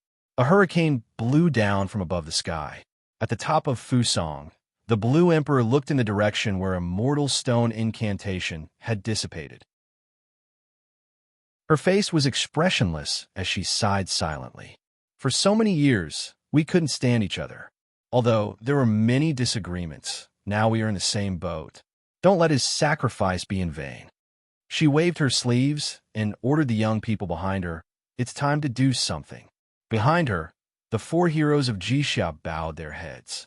Their expressions were solemn. As your son, Zhu Ming, Baizong, Xining. After 1,000 years of inheritance, the 4 heroes of Jixia were the hosts and vessels of the 4 laws of heaven. At this moment, in the huge alchemy matrix with Fusang as the main axis, the faces of the 4 heroes suddenly cracked. A huge radiance rose from their collapsing bodies, flying in all directions under the illumination of Fusang. Under the illumination of this radiance, the silent mortal world fell into a temporary stagnation. Then a strange rhythm gradually emerged from the earth and wind. Between the branches and leaves of Fusang, the illumination gradually dimmed and was replaced by a clear and bright night. Bits of starlight fell through the gaps in the canopy. The light of the 7 stars gradually rose into the sky, circling in the night. The Big Dipper. At this moment, the Big Dipper operated silently, drawing 24 scales in the sky. The stars moved. On the earth, the bleakness disappeared without a trace under the blowing of the wind and was replaced by a moist aura from afar. Beginning of spring. Then a light drizzle sprinkled down from the beautiful clouds, gently caressing the earth, awakening the silent vitality. Rain. Above the gentle rain, dark clouds quickly gathered. Suddenly, the heavenly drum beat, and a vast and loud sound reverberated. It swept away all the decay and darkness, shaking the heaven and earth, shaking above, drying below. Thunder rumbled in the sky, and the thunder was strong. Hibernation. A heavy rain suddenly fell, and the heaven and earth were fresh. As all living things were born, vigorous vitality rushed to the face. The coldness and gloominess were swept away. Clarity. Next was the valley rain, followed by the scorching heat of summer that fell on the earth. Beginning of summer. Soon, with the passing of the hot season, when the summer heat dissipated, traces of golden light gradually spread and enveloped the earth. Beginning of autumn. Cold autumn passed by with a snap of a finger. When the first snow covered everything, all living things were collected. From the falling snow that stretched to the end of the world, a cycle of vitality disappeared, and another cycle of vitality sprouted from the 9 lands. And it was a cycle enveloping the heaven and earth. After a cycle of the Big Dipper, the spring wind rose again, never stopping. Wherever it passed, the storm was no longer. The high heat and torrents calmed down. All living things were regulated. The 4 seasons were orderly, and the heavenly fate was circulating with the law of East Summer. The heaven and earth were reformed. The Lotus Emperor laughed and threw away the dissipating Big Dipper in his hand. The 24 solar terms were completed. With the actions of East Summer, India, and America, the turbulent mortal world ushered in the order of humans, and the power from the present realm entered it bit by bit. Seeing the success of the 24 solar terms of East Summer, Russell laughed even more happily than the mystic bird. The mystic bird turned around and looked at the old face that stretched out like a peony flower, and was inexplicably shocked. "What are you laughing at?" "I thought of something that makes me happy." Russell held his chin and blinked at his old friend. "Now, the Continuation Academy and the others should be considering my previous proposal, right?" Along with his words, a dazzling radiance descended on the chessboard again. The dazzling golden card hovered at the top of the chessboard. In the sky, great Si Ming's divinity revolved and gathered into a solemn and cold figure. The king of Damboa. Under his feet, the projection of the city in the other realm slowly emerged, and the miracle that he had created with his own hands gradually merged into the wilderness. Between the layers of buildings that rose from the ground, Huaisher slowly raised his head and took a deep breath.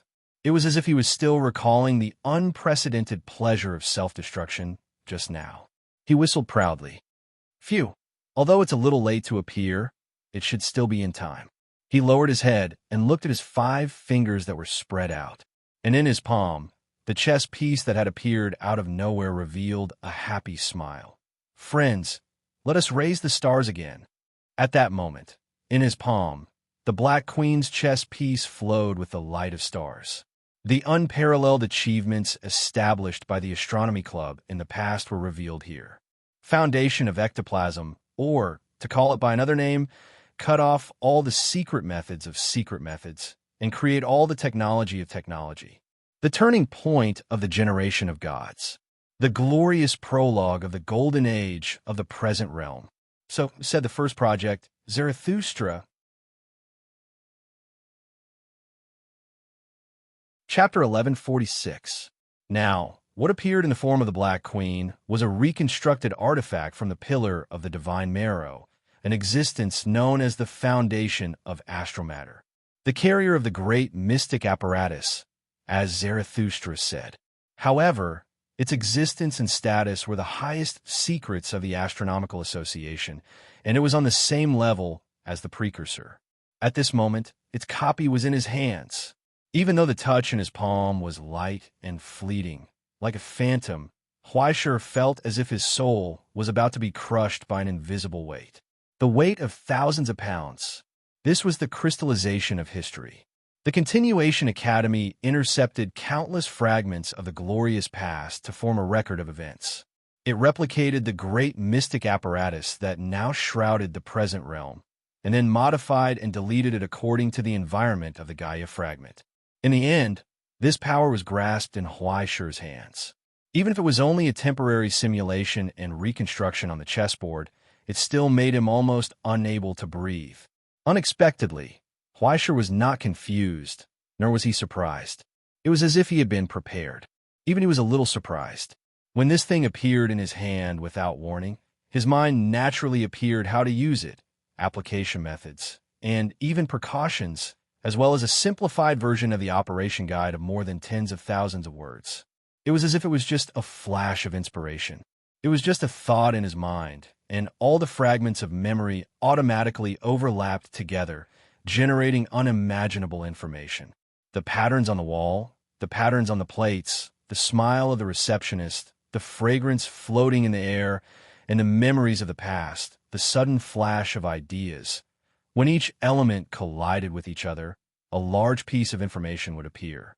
The memory that emerged out of thin air grew rapidly, and it was reorganized in Huaisher's unintentional association.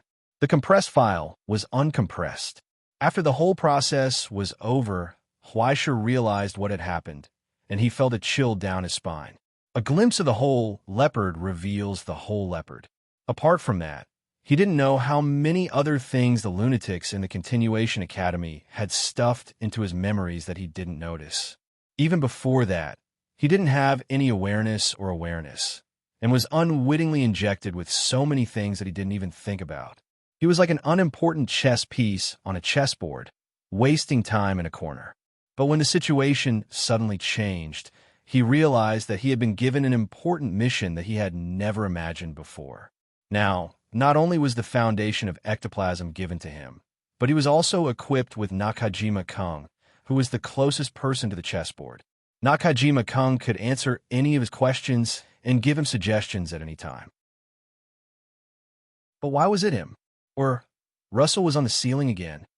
He could almost imagine Russell sitting on the sofa in the decision-making room with a teacup and a smile on his face. The Continuation Academy was indeed mysterious and unpredictable. However, their pursuit of absolute efficiency and absolute results, as well as their unique style of doing things, had already allowed Russell to feel their pulse. Is a utopia a perfectionist? No, utopia is just a bunch of paranoid people. This group of lunatics are the real perfectionists. Their work, enormous pressure, and unimaginably high danger were already destined. All of their plans had to be effective, and they had to use the safest way, the most economical way, the most efficient way, and the most perfect response to solve the problem. Otherwise, they couldn't resist the risks at all. If Russell wanted to do something, it wouldn't work. With the Continuation Academy's closed nature, even the former president's hand couldn't reach in, let alone him. He didn't need to do anything. He just needed to cooperate. As long as he sent Huaishur to them, they would naturally understand how valuable Huaishur was. Talent, resume, character, and even skills, as well as his terrifying sensitivity and courage for timing and opportunities, and his one-in-a-million luck and perseverance. He was such a perfect tool. Who could resist not using him? Who wouldn't consider letting him play a little more role when the situation was tense? As long as this suggestion was made at the most appropriate time, the Continuation Academy wouldn't refuse. The foundation of ectoplasm? And other than Huaishur, who Russell had granted the authority of the Book of Destiny, who else could become the well-deserved protagonist at this time? Liz? Emperor Qing? Vulcan? Stone incantation, or other ascendants. All the options added together were not as convenient as Huaishur. Besides, most importantly, Huaishur saved money. King of Dambois, as the rarest type of leader creature card, although it didn't have a powerful skill that could determine the strategy of the battle like the powerful leader cards of other factions, it had a rare wave of powerful economic boost. Not only did it have the special effect of -1 depth and indiscriminate deterrence to all hell creatures within thousands of miles, but it also had an incomparably dazzling skill. Sacrifice. At the moment of entry, all the cards of the same faction in the graveyard area would return to Huaishur's hand. If more than 10 cards returned to Huaishur's hand, he could get a second skill. Future. All spells and frames of the same faction could be reduced to 0. Even if the miracles and power needed to conjure Zarathustra were immeasurable. But according to the Continuation Academy's estimation, as long as Huaishur was there, the cost could be reduced by at least 12%. Just this one person could save at least 1/9 of everyone's labor. At this moment, the moment Huaishur raised his hand, the rules of the bet began to judge. On the chessboard, countless cards leaped out of the darkness like a long dragon, turning into a tide and illuminating every dull face. From the moment the bet began, every card that was sacrificed in the realm returned from the graveyard and shone with glorious light once more. Large groups and legions that died in battle, ascendants that sacrificed themselves, and even the broken relics of the border. Even the soulless stonecutter immortal was pulled out from the darkest hell, preserving the final record. The foundation of the abyss shook violently as the massive number of deaths were reversed, returning to a state before nothing happened. If it were outside of this place, Huaishur could not imagine that he would be able to do this one day. The Dambois faction, which only had 8 or 9 cards, could not even be rated as C grade. It was just a supplementary card set of celestial genealogy. But now, there are only 2 factions on the chessboard, the Realm and the Abyss. Now that he had been recruited by the Astronomy Club, he could only represent the reality itself. All his teammates were in the same faction. All the cards that were placed in the graveyard returned to the hands of the players once again, and the light as glorious as the sun rose from Huaishur's head. The light of the future shone here.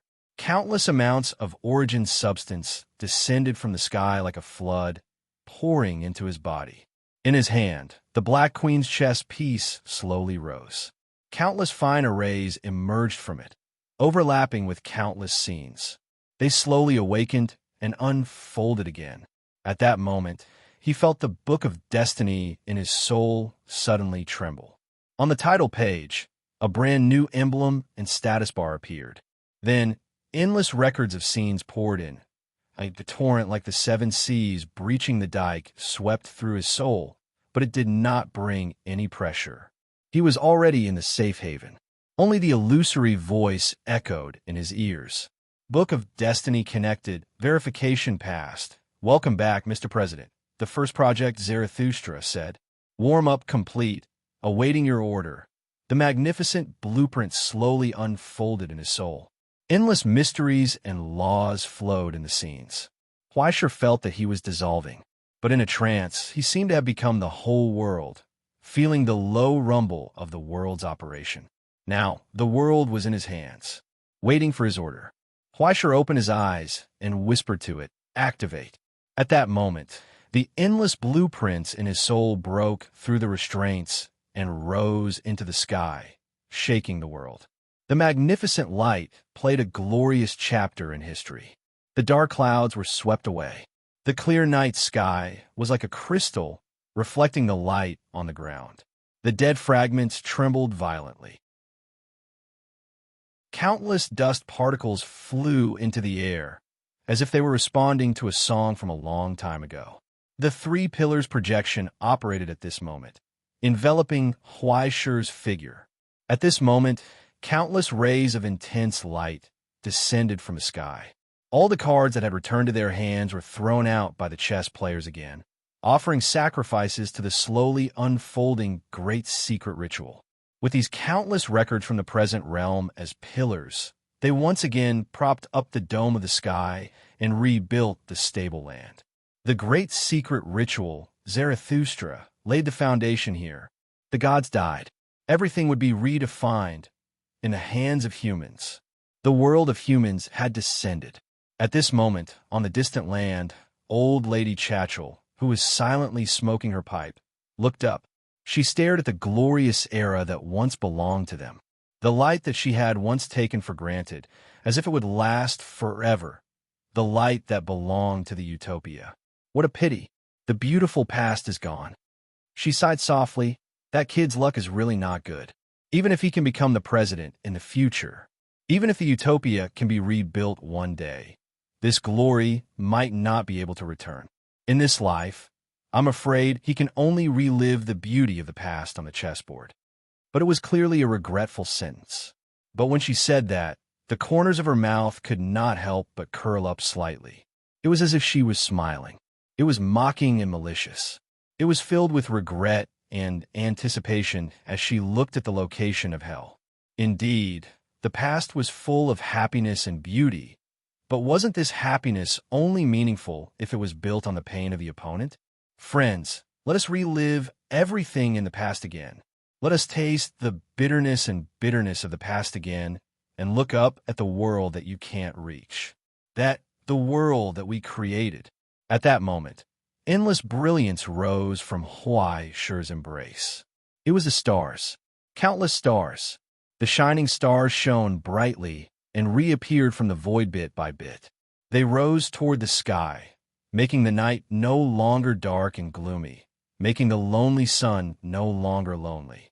This was the legacy left behind by countless sages, the great cause of the Astronomical Association. Even if the night sky would eventually dim after the fall of the gods, we would still recreate the stars. Now, we had defined the existence of the stars. We had laid down the foundation of the utopia. We had laid down a hard-won achievement and saved this world again from the hands of hell. Countless stars left behind by the Creator flew toward the lonely and empty night sky under the support of the great secret apparatus, illuminating everything in the darkness. Every star was a framework created by the Creator's lifetime of hard work. Every ray of light was the essence that flowed out of human wisdom and knowledge.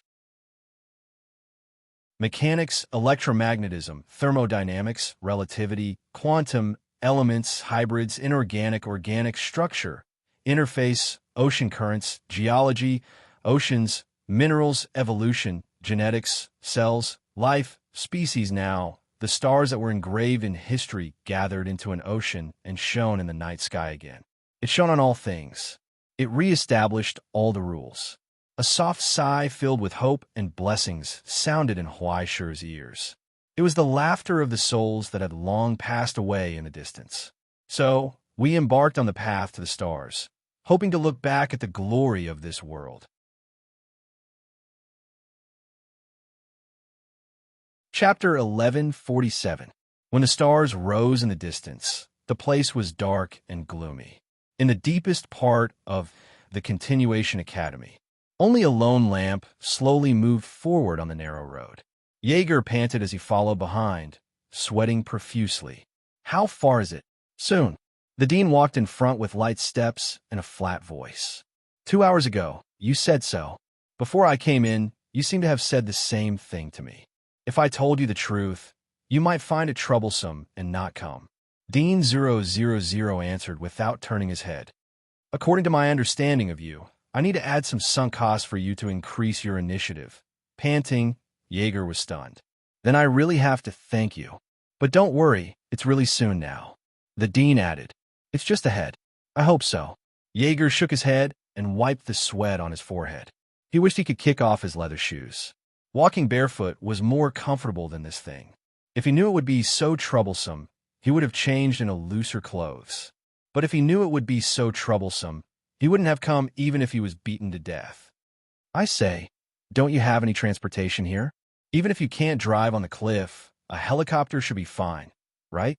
In the sealed area, some laws may sometimes be abnormal. If you don't want to take a helicopter and drive into an invisible meat grinder," the dean asked considerately. "As far as I know, you don't have a backup, right? In fact, normal people don't have that thing.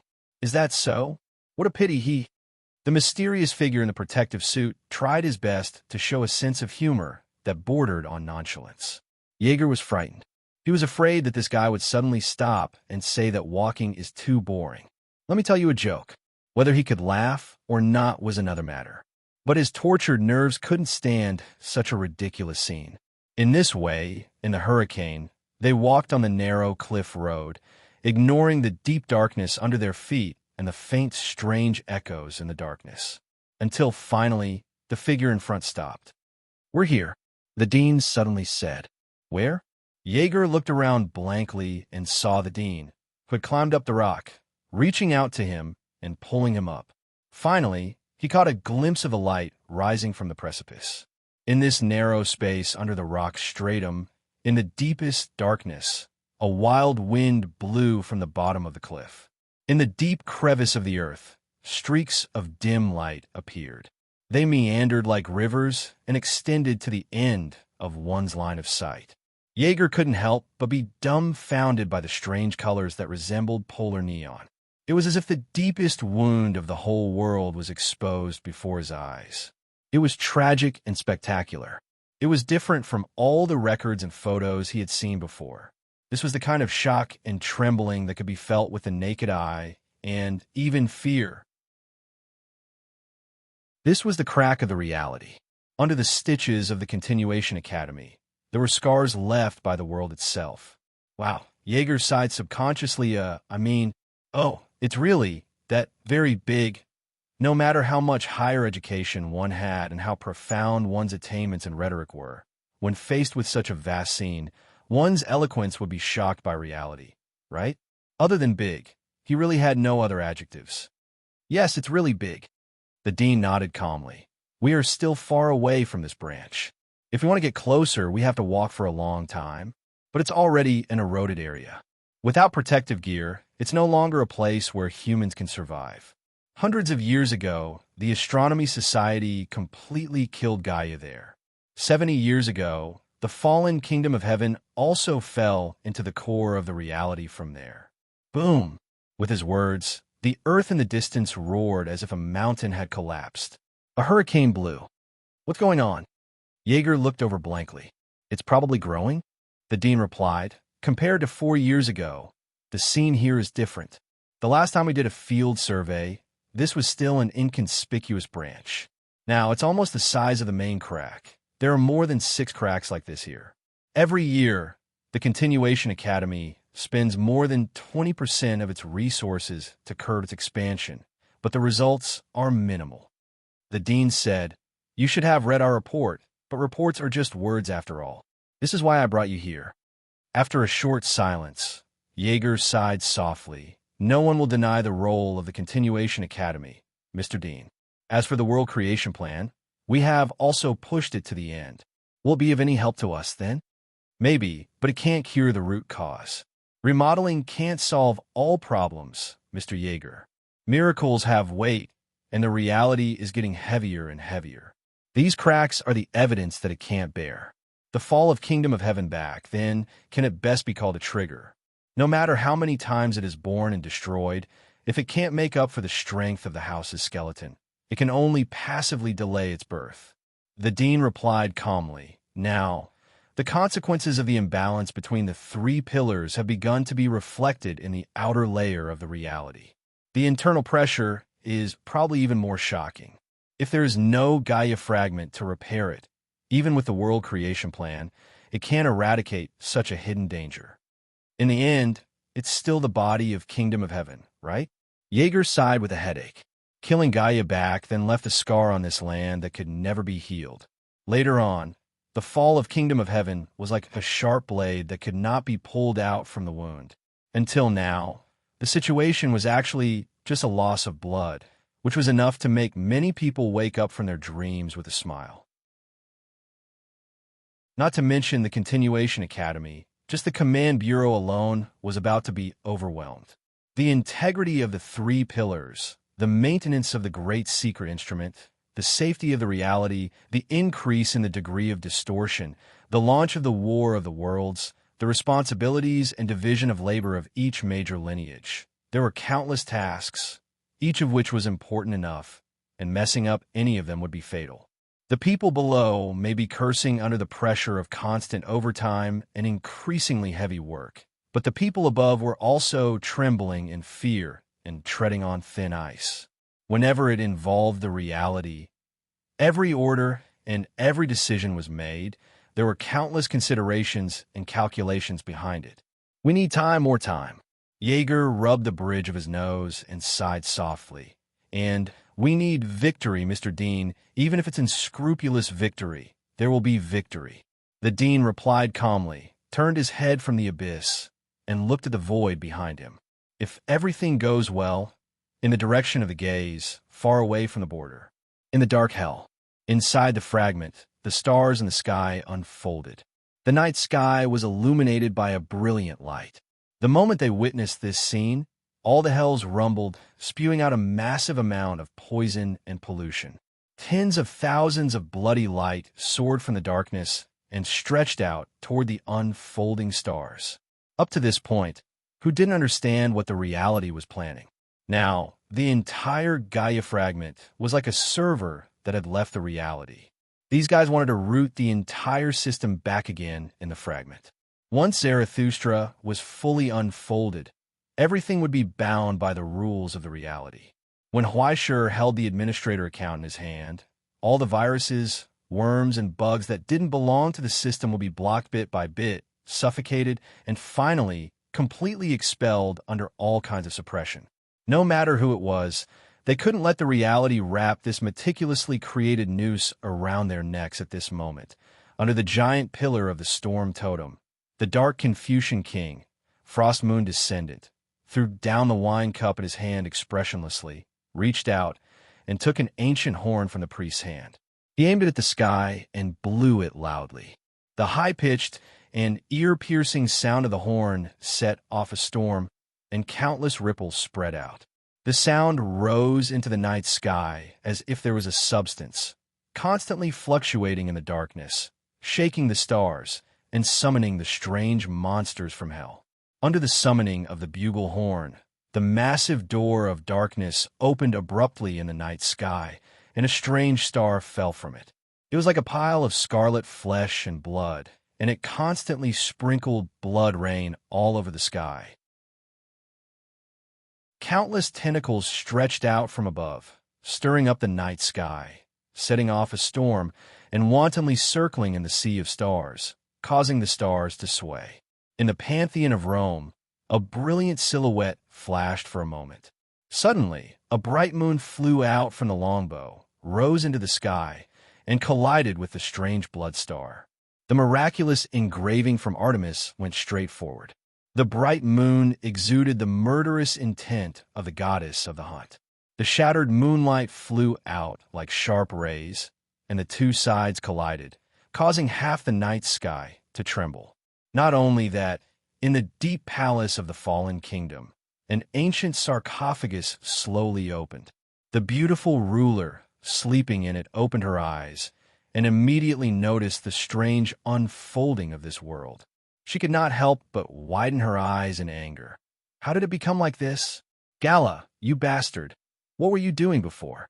Beside her, Gala, who was also one of the 7 generals, coldly picked his toes, glanced at her, and replied, "Fighting."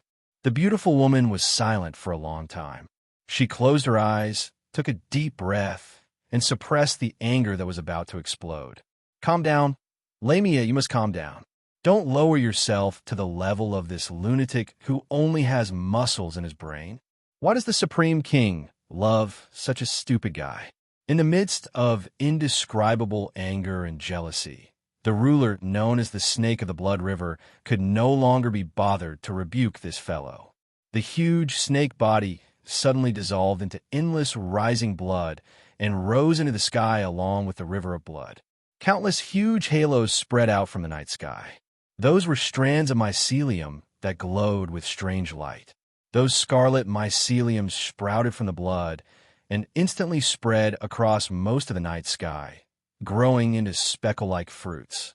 On the fruits, the giant eyes slowly opened and looked down. The fruits of the blood river had been rooted in this night sky.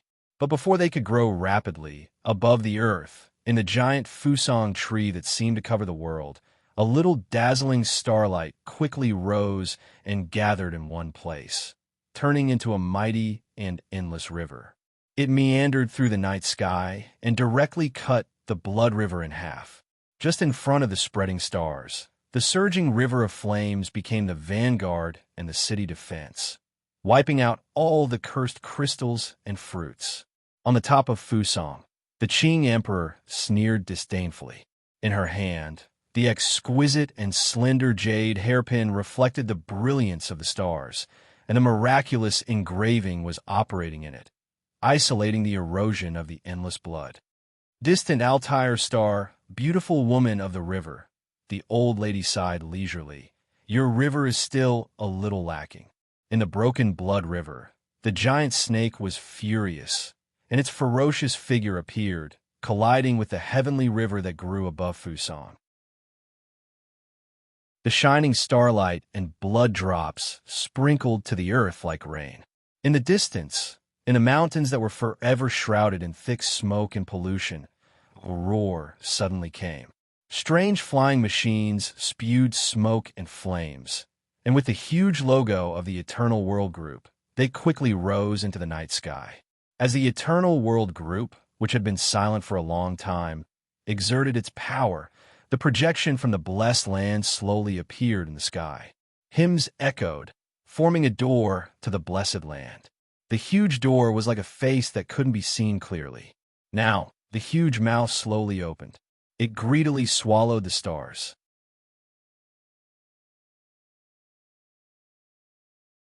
Chapter 1148. Amidst the praises of the hymn, the strange gate of paradise opened with a loud bang. On the blurry face, a pair of empty eyes opened, as if they were flowing with infinite holiness and majesty, overlooking everything in the world. Regardless of whether it was the stars or the earth, the present or hell, the ascendants or the consolidators, or the legions, that pair of eyes was filled with compassion and compassion that were absolutely indistinguishable. The love of the abyss flowed out from the abundant and pure divinity, mercifully embracing all things and giving them the ultimate liberation and redemption. Through devouring and digesting, all things dissolved in the stomach of hell and gathered together happily. Now it opened its big mouth and devoured the stars crazily. Under the attraction of divinity, the countless main frames of creation that had turned into stars swayed and were involuntarily pulled into the eternal darkness. Behind the gate of paradise, the purest light emerged, singing praises. I say, isn't the frequency of your village eating too much? Under the stars, Huaishir's expression gradually turned gloomy.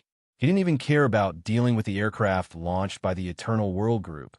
Previously, the harassment of the Sea of Thunder and the attack of the Fallen Country were opponents that could be dealt with by focusing on dealing with them.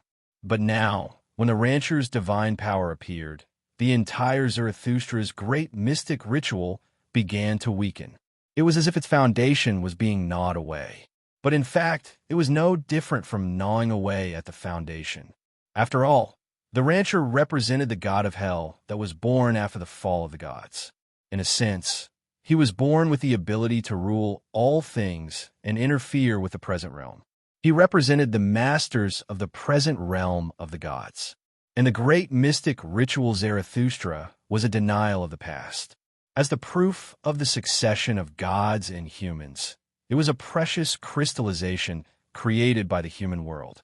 Its existence proved that this world didn't belong to the gods, but to the humans themselves. Now, it was no longer possible to rely on the Gaia fragment to suppress the hell creatures. The contest between the two sides had changed from a fight between opponents to a wrestle between divine will and human will. The current Zarathustra in the expansion stage had no ability to resist the erosion of the rancher's main divinity. If left alone, the entire great mystic ritual would be eroded and covered by the projection of paradise, transforming it into the rancher's tool and claws. Thus, the stars revolved and gradually shrank inward. Under the suppression of the blessed lands, the great secret ritual's framework began to transform into a more stable and sealed structure. Don't worry, Mr. Huaishir. A blurry projection appeared in front of Huaishir. The archbishop in a robe said solemnly, "Leave it to us." Huaishir froze for a moment, then nodded gratefully. "Then I'll leave it to you. It's my duty." The archbishop's projection disappeared. At that moment, inside the reality domain, inside the massive and solemn palace, hymns of praise rang out. Countless sacred lights that seemed to be the same as the blessed paradise rose into the night sky, surging mightily and decorating the night sky as if it was daytime. The song of glory resounded. Countless rays of light gathered and fired at the gate of paradise. It was obviously a hymn that praised the gods, but it contained a bone-deep killing intent. It looked no different from the ranchers, but the surging light made paradise tremble in anger. It's starting. Inside and outside the chessboard, countless people widened their eyes. They had expected it. They finally started fighting. No one was surprised at all. If Huaishir had the slightest intention of putting selfishness above public duty in the battle plan of Golden Dawn, then the Russian Federation genealogy's visit this time was purely to avenge a personal grudge through public affairs. Don't talk to me about the fall of the country and the Sea of Thunder. Don't talk to me about the Eternal World Group and the Eye of Darkness. Don't talk to me about the Pied Piper and the Jester. There was only one word in the eyes of these lunatics: ranchers. Don't ask if you ask. It's an expedition to hell. If you ask, do it. They would rather give up all the rewards after the victory. These ascetics who received the blessings of the Holy Spirit wanted to participate. As long as they were ranchers, even if they had no money, they would bring firewood and kerosene and run hundreds of thousands of miles to tie their opponents to the stake. Now, the abundant brilliance shrouded the night sky and covered the stars, but it did not interfere with the expansion of the great arcana. It was as if it did not exist, allowing the gate of paradise to release the Tautai between the stars. In the beginning, Huaishir was still shocked and confused, but soon he found that no matter how the mouth of the abyss ate, the main framework of creation in the great arcana did not decrease at all before each star was devoured. It was replaced by a resplendent glow. It was as if it was cutting off its own flesh and blood to feed hell. The ranchers were allowed to swallow all the miraculous engravings that had been passed down for thousands of years, but it was as if it could never be finished. In the palace, the archbishop under the holy emblem raised his eyes and looked at the appearance of the Tao of paradise. A smile seemed to appear on the 10,000-year-old cold and gloomy face. Eat, eat, this is thy body and blood, which is given up and shed for the sake of all people's absolution. Just like that, he recited the words of the Holy Scripture, but the main words were completely different from the words. It completely went against the Scripture and almost fell into the realm of heresy. On the altar, teeth marks appeared on the wheat biscuits and pickled fish, but they did not decrease at all. Instead, the debris in the frame next to it kept increasing. When this greedy swallowing continued to reach a certain limit, a loud crack and rumble echoed between heaven and earth. The brilliance in the night sky was no longer there. The gate of paradise trembled violently, and huge cracks suddenly appeared on it, as if it was suffering torment and pain. The huge face gradually became distorted, and it suddenly opened its mouth and spat out a large amount of hell's sediment and a flood of disaster, as well as countless fragments of divinity that quickly dissipated.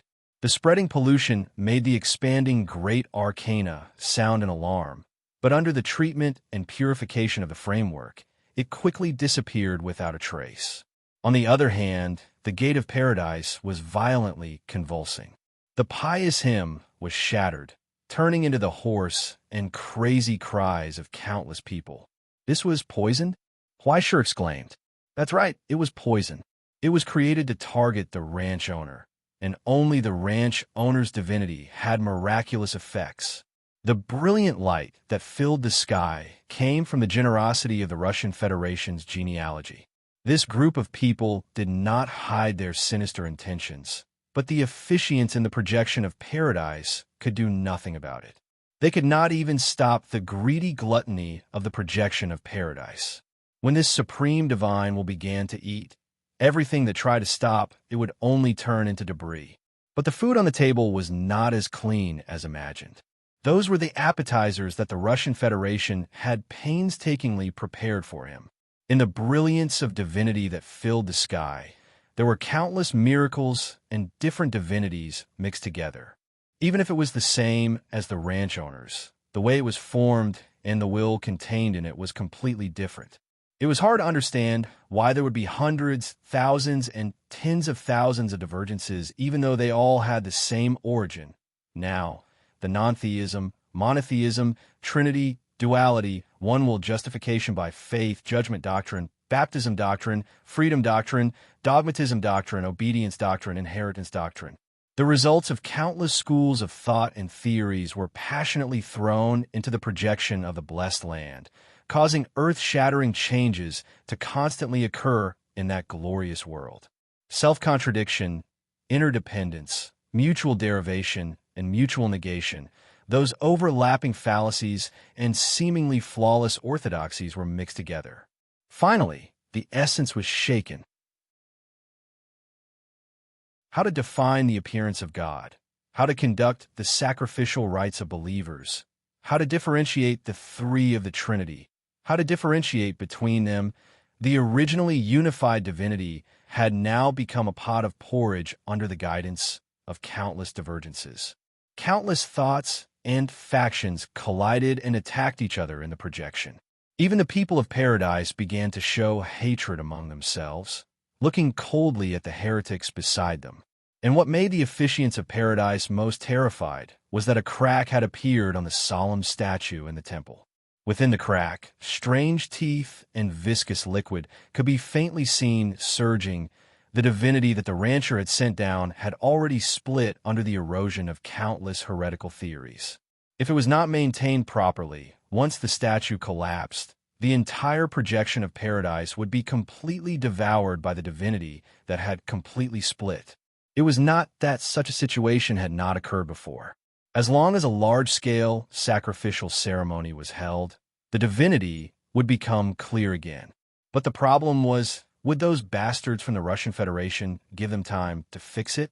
The moment the gate of paradise collapsed, dozens of burning figures soared into the sky, pouncing straight towards the projection of paradise. Holy spirits, those were the burning souls of the saints of the Russian Federation, the weapons of war that were sublimated from the wills and creeds of countless knights. The war to reclaim the Holy Land and the divine essence sounded the horn once again. Now, the battle between the two sides had just begun. Huaishur could no longer be bothered to pay attention to that side. Without the interference of the rancher, with the assistance of other systems, the expansion of the great mystic instrument began to accelerate wildly. Wherever it passed, all the wills of hell were completely suppressed. Wherever the stars shone, everything was shrouded under the law of the present realm. Gradually, it went deep into the core of the fragment, and in the distant present realm, deep in the earth that was sealed by the Continuation Institute. Above the cracked earth, the light of the stars from afar was projected. It illuminated the endless darkness, overlooking the strange light in the crack, and the stars in the sky brought new power. In the project engineering room, who knew how many scholars were shouting and roaring in excitement? What are you shouting for? Be quiet. The burly creator sat at the front and reprimanded coldly. His face was still wrapped in a layer of darkness that could not be removed. From time to time, a strange eye would open in the darkness and then disappear. Wushuan's curse was unable to break through his frame and leak out. That power had been preserved in the frame as a specimen. King Gerd, who had sacrificed himself in the battle of the destructive elements, sat there and suppressed the overly lazy atmosphere in the control room. Don't forget your duty. Pay attention to the guidance. We don't have much time left. Don't let their hard work and sacrifice go to waste. What responded to him was a uniform shout. The scholars had already clenched their fists. They were ready to strike. It was as if an invisible hand had reached out from the dark dome. Under the light of the stars, the cracks that had appeared on the ground were healing. The Fourth Rift Valley Restoration Project had finally begun. The power from the fragment of Gaia, the origin left by Mother Earth, was returning to the present realm bit by bit. It was returning to this barren and dry land. The scars were gradually healing. Now, even though there were hundreds of thousands of miles of cracks healing rapidly every second, compared to the huge crack, the speed was still unbearably slow. The efficiency was too low. The fragment was too far away, and relying on the resonance between the two major mystic instruments, the power that could be transmitted back was too limited. Steady, steady. King Gert clenched his knee so tightly that it was almost as if he was going to crush it. He lay on the glass, widened his eyes, and stared at the crack that was gradually healing below. He kept repeating. It was unknown whether he was urging the young subordinates behind him or giving his blessings to the battle in the distance. However, the intermittent power that was transmitted over was simply too minuscule. After just a few minutes, there was a sudden roar. The ground groaned, and two brand new canyons split horizontally. What the hell? Hold your ground. Steady. What is the mixing team doing? Are they all dead? King Gert turned back and scolded angrily. The circuit of the mixing and decompression has been overloaded, sir. The scholar turned back and reported. The transmission line was broken for 2 seconds, and it has only just been reopened. Hey, Niflheim. Is Niflheim still there? King Gert picked up the walkie-talkie and shouted, "Speak." After a long silence, hoarse breathing came from the live channel. The injured creator stood at the edge of the crack, his palm holding up his frame. Just like that, he looked down at the crack that had almost swallowed him and the frontline base.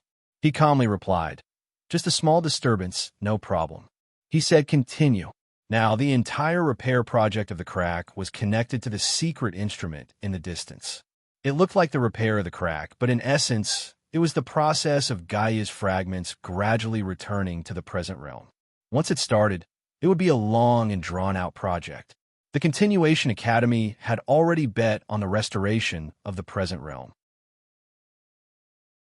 If it failed, not only would it take decades of effort, the 4 creators in charge of the frontline repair work, as well as hundreds of scholars, would probably be sucked into the crack and fall into the ruins of the kingdom of heaven. Continue. King Garrett ordered again, his face expressionless. It hasn't stopped yet. Amidst the twinkling stars, countless laws descended once again. It was the burning souls in hell sending Gaia's fragments bit by bit to the present realm. Therefore, they couldn't stop. The project began again. At this moment, in the sea of fragments, a swaying and broken star finally couldn't bear the load and fell from the night sky. Damn it, Golden Dawn, Huaisher muttered expressionlessly. On the other side, a place that stood aloof from the world slowly rose in mocking laughter.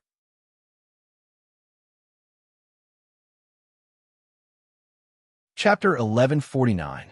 With the fall of a star, another dim light slowly appeared at the end of the sky. It had no foundation, no reason, but it was rooted in the sea of stars like a malignant tumor, mixing in the framework of the great mystic apparatus, Zarathustra. Then, another one. As the star fell, the impurities that could not emit light seeped into the great mystic apparatus bit by bit.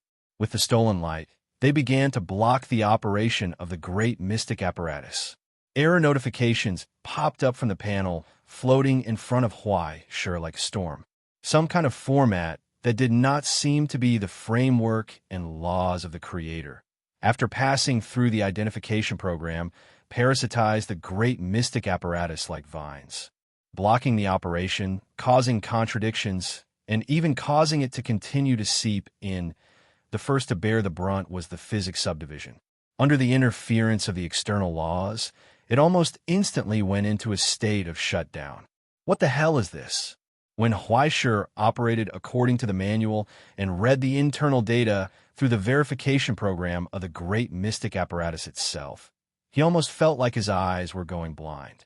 The first thing he saw was the patents and ideas of 60,000 perpetual motion machines. Then there were the previous papers on the discussion of biological magnetic fields and the development of superpowers, as well as the many laws derived from them, including telekinesis, mind reading, and the hot egg of will. And the quantum mechanics module in the Worset area was stuffed with all kinds of strange results, such as quantum wave speed, quantum freckle removal, quantum time travel, quantum computer operations, quantum perpetual motion machines, quantum hot eggs. Forget about the perpetual motion machines and the F*King hot eggs. Can't you do anything? It was as if everything was immediately omnipotent after being stained with quantum.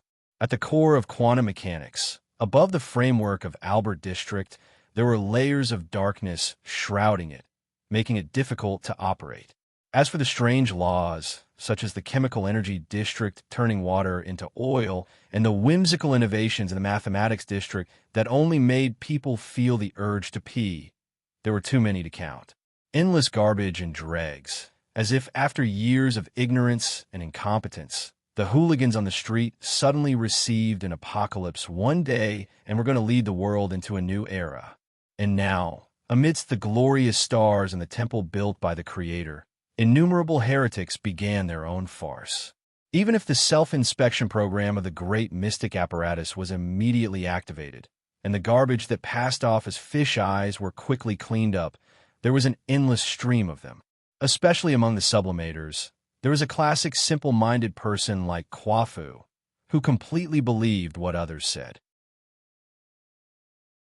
Now, he had already picked up the quantum cultivation technology that fell from the sky and presented it to the Qing Emperor. "Old madam, look at what I found." Then, he was kicked from the top of Fuso. Fortunately, it was Quafu. Otherwise, anyone else would have been GG after being kicked down from the stratosphere like this. This wasn't the only place. Under the infiltration of the realm of discovery, countless strange phenomena were constantly appearing. Gravity went out of control, hurricanes wreaked havoc, countless strange mutations of plants, and even strange illusions like flying saucers emerged one after another. If it weren't for the 24 solar terms of Eastern Xia, the Almanac of America, the Pantheon, and the Six Paths of Reincarnation, Huaisher doubted that the Great Mystery Ritual would still be working. What was this? Since when did hell become so advanced? Soon, after smelling the stench that belonged to the Golden Dawn, Huaisher almost couldn't help but sneer.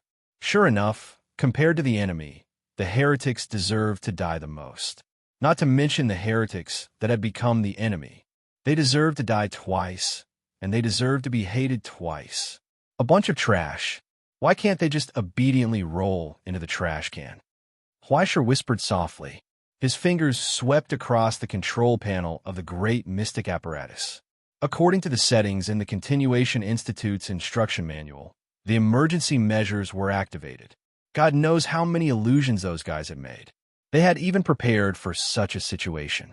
Moreover, they had fully considered Huaisher's IQ and thoughtfully made it a fool's button operation. Such a considerate arrangement really made Huaisher not know whether to be moved or angry that the other party looked down on his level soon.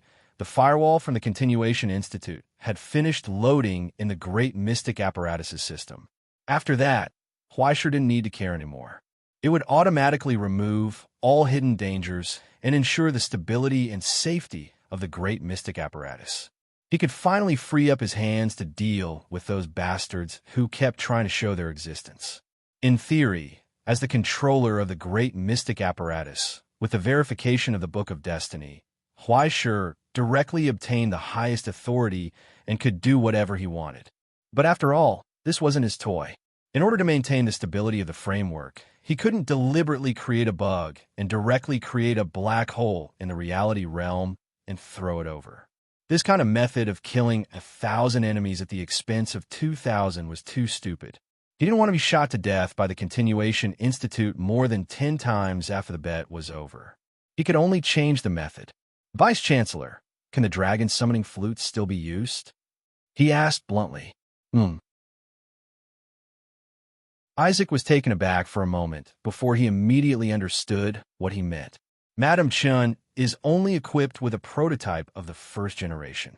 Although it can theoretically achieve the same output and power as the main cannon of the Sky Fortress, we don't have such conditions right now. Don't worry, there are plenty of conditions. Huaisher calmly replied, if there aren't any conditions, we can still create them, right? Before he finished his sentence, the revolving stars scattered their brilliance, illuminating the massive white tower that soared into the sky in the heart of the reality realm. The law of the infinite framework extended and descended, connected, even for the great mystic apparatus rooted in the three pillars. In order to unleash such a massive power, it needed a physical existence to contain and bear it. But now, what physical existence could compare to the same pedigree and the same specifications of the ivory tower that had included this possibility at the beginning of its design? In the long early days, when Huaisher was constantly jumping left and right behind the enemy lines, the Vice-Chancellor had already padded all the outposts and transit bases belonging to the celestial genealogy throughout the Gaia fragment. All the missions of receiving the enemy were given to Madame Chun, and all the missions of harassment were given to Huaisher.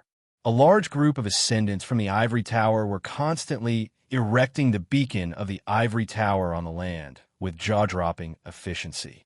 Now, Huaisher, who held the authority of the great mystic apparatus, would be crazy not to use this set of facilities. At this moment, the stars in the void bloomed as the rotation of heaven and earth tilted towards the white tower in the center. Endless Sapphira gathered from the reality realm's domain as it unceremoniously extracted the miracle and power from the fragment. Using hundreds of outposts as a transit point, it followed the complicated routes to gather at the center.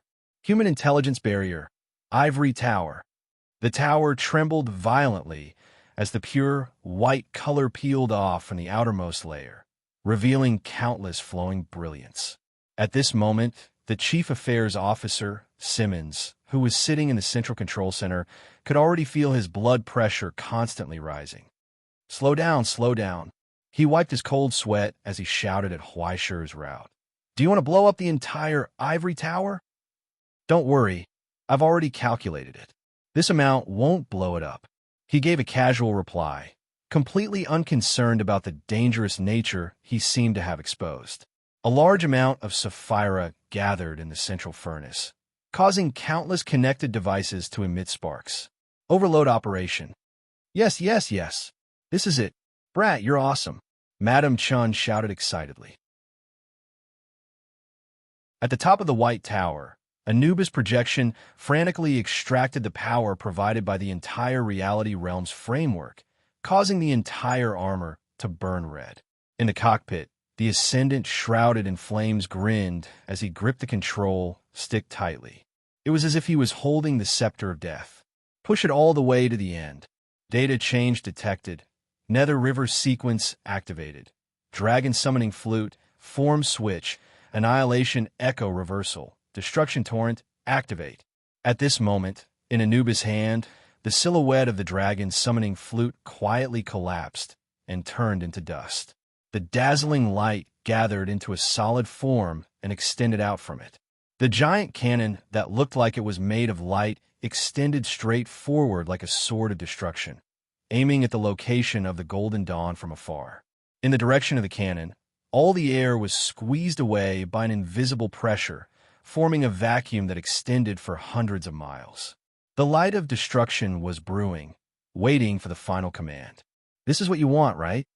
Huaishir smiled and gave the command to fire. Come, let's have some fun together. Ha! A soft sound echoed between heaven and earth again.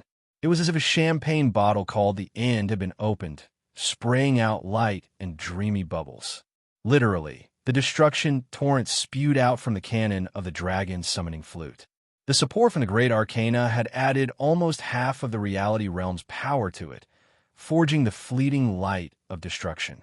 Now, the concentrated light was converging forward. It easily crossed the boundary between the reality realm and hell, passing through hurricanes, torrential rain, and even mountains. It swept past the mountains of the Eternity Group, and the terrifying aftershock alone burned half of the mountains into lava. Ignoring the mournful screams and curses from the unlucky Eternity Group, the light of destruction continued.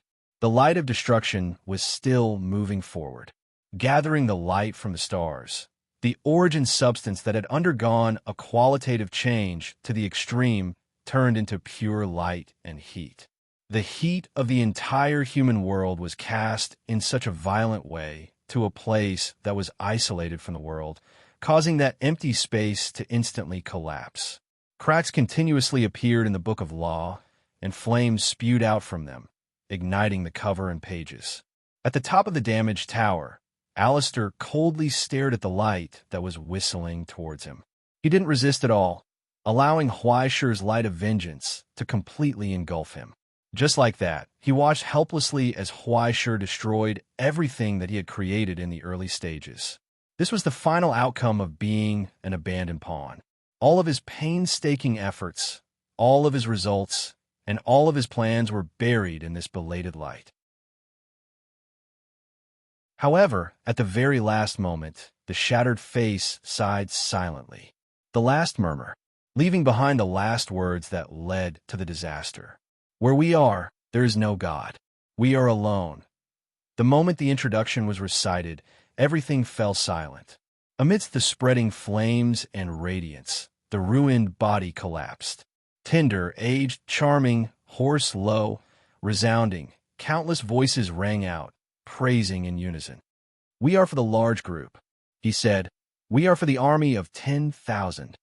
In that broken body, a total of 666 different soul compositions transcended and bathed in the light and heat that destroyed everything. They allowed the place that was isolated from the world to be completely destroyed in the torrent of destruction. On the chessboard, the card that belonged to Alistair was also enveloped in flames. It burned the old form. A new form was revealed here. The chosen one, Alistair, XXI. An old and stooped figure slowly rose from the dissipating flames. He opened his arms and embraced everything that was full of strife and chaos. He allowed the terrifying firepower of the dragon summoning flute to ignite him again. In the heavy flames, a whisper of hatred came from the broken body. I am the world, that you're tuning in to the Warrior Lore YouTube channel. Don't forget to subscribe and join us on this journey to catch the most captivating stories.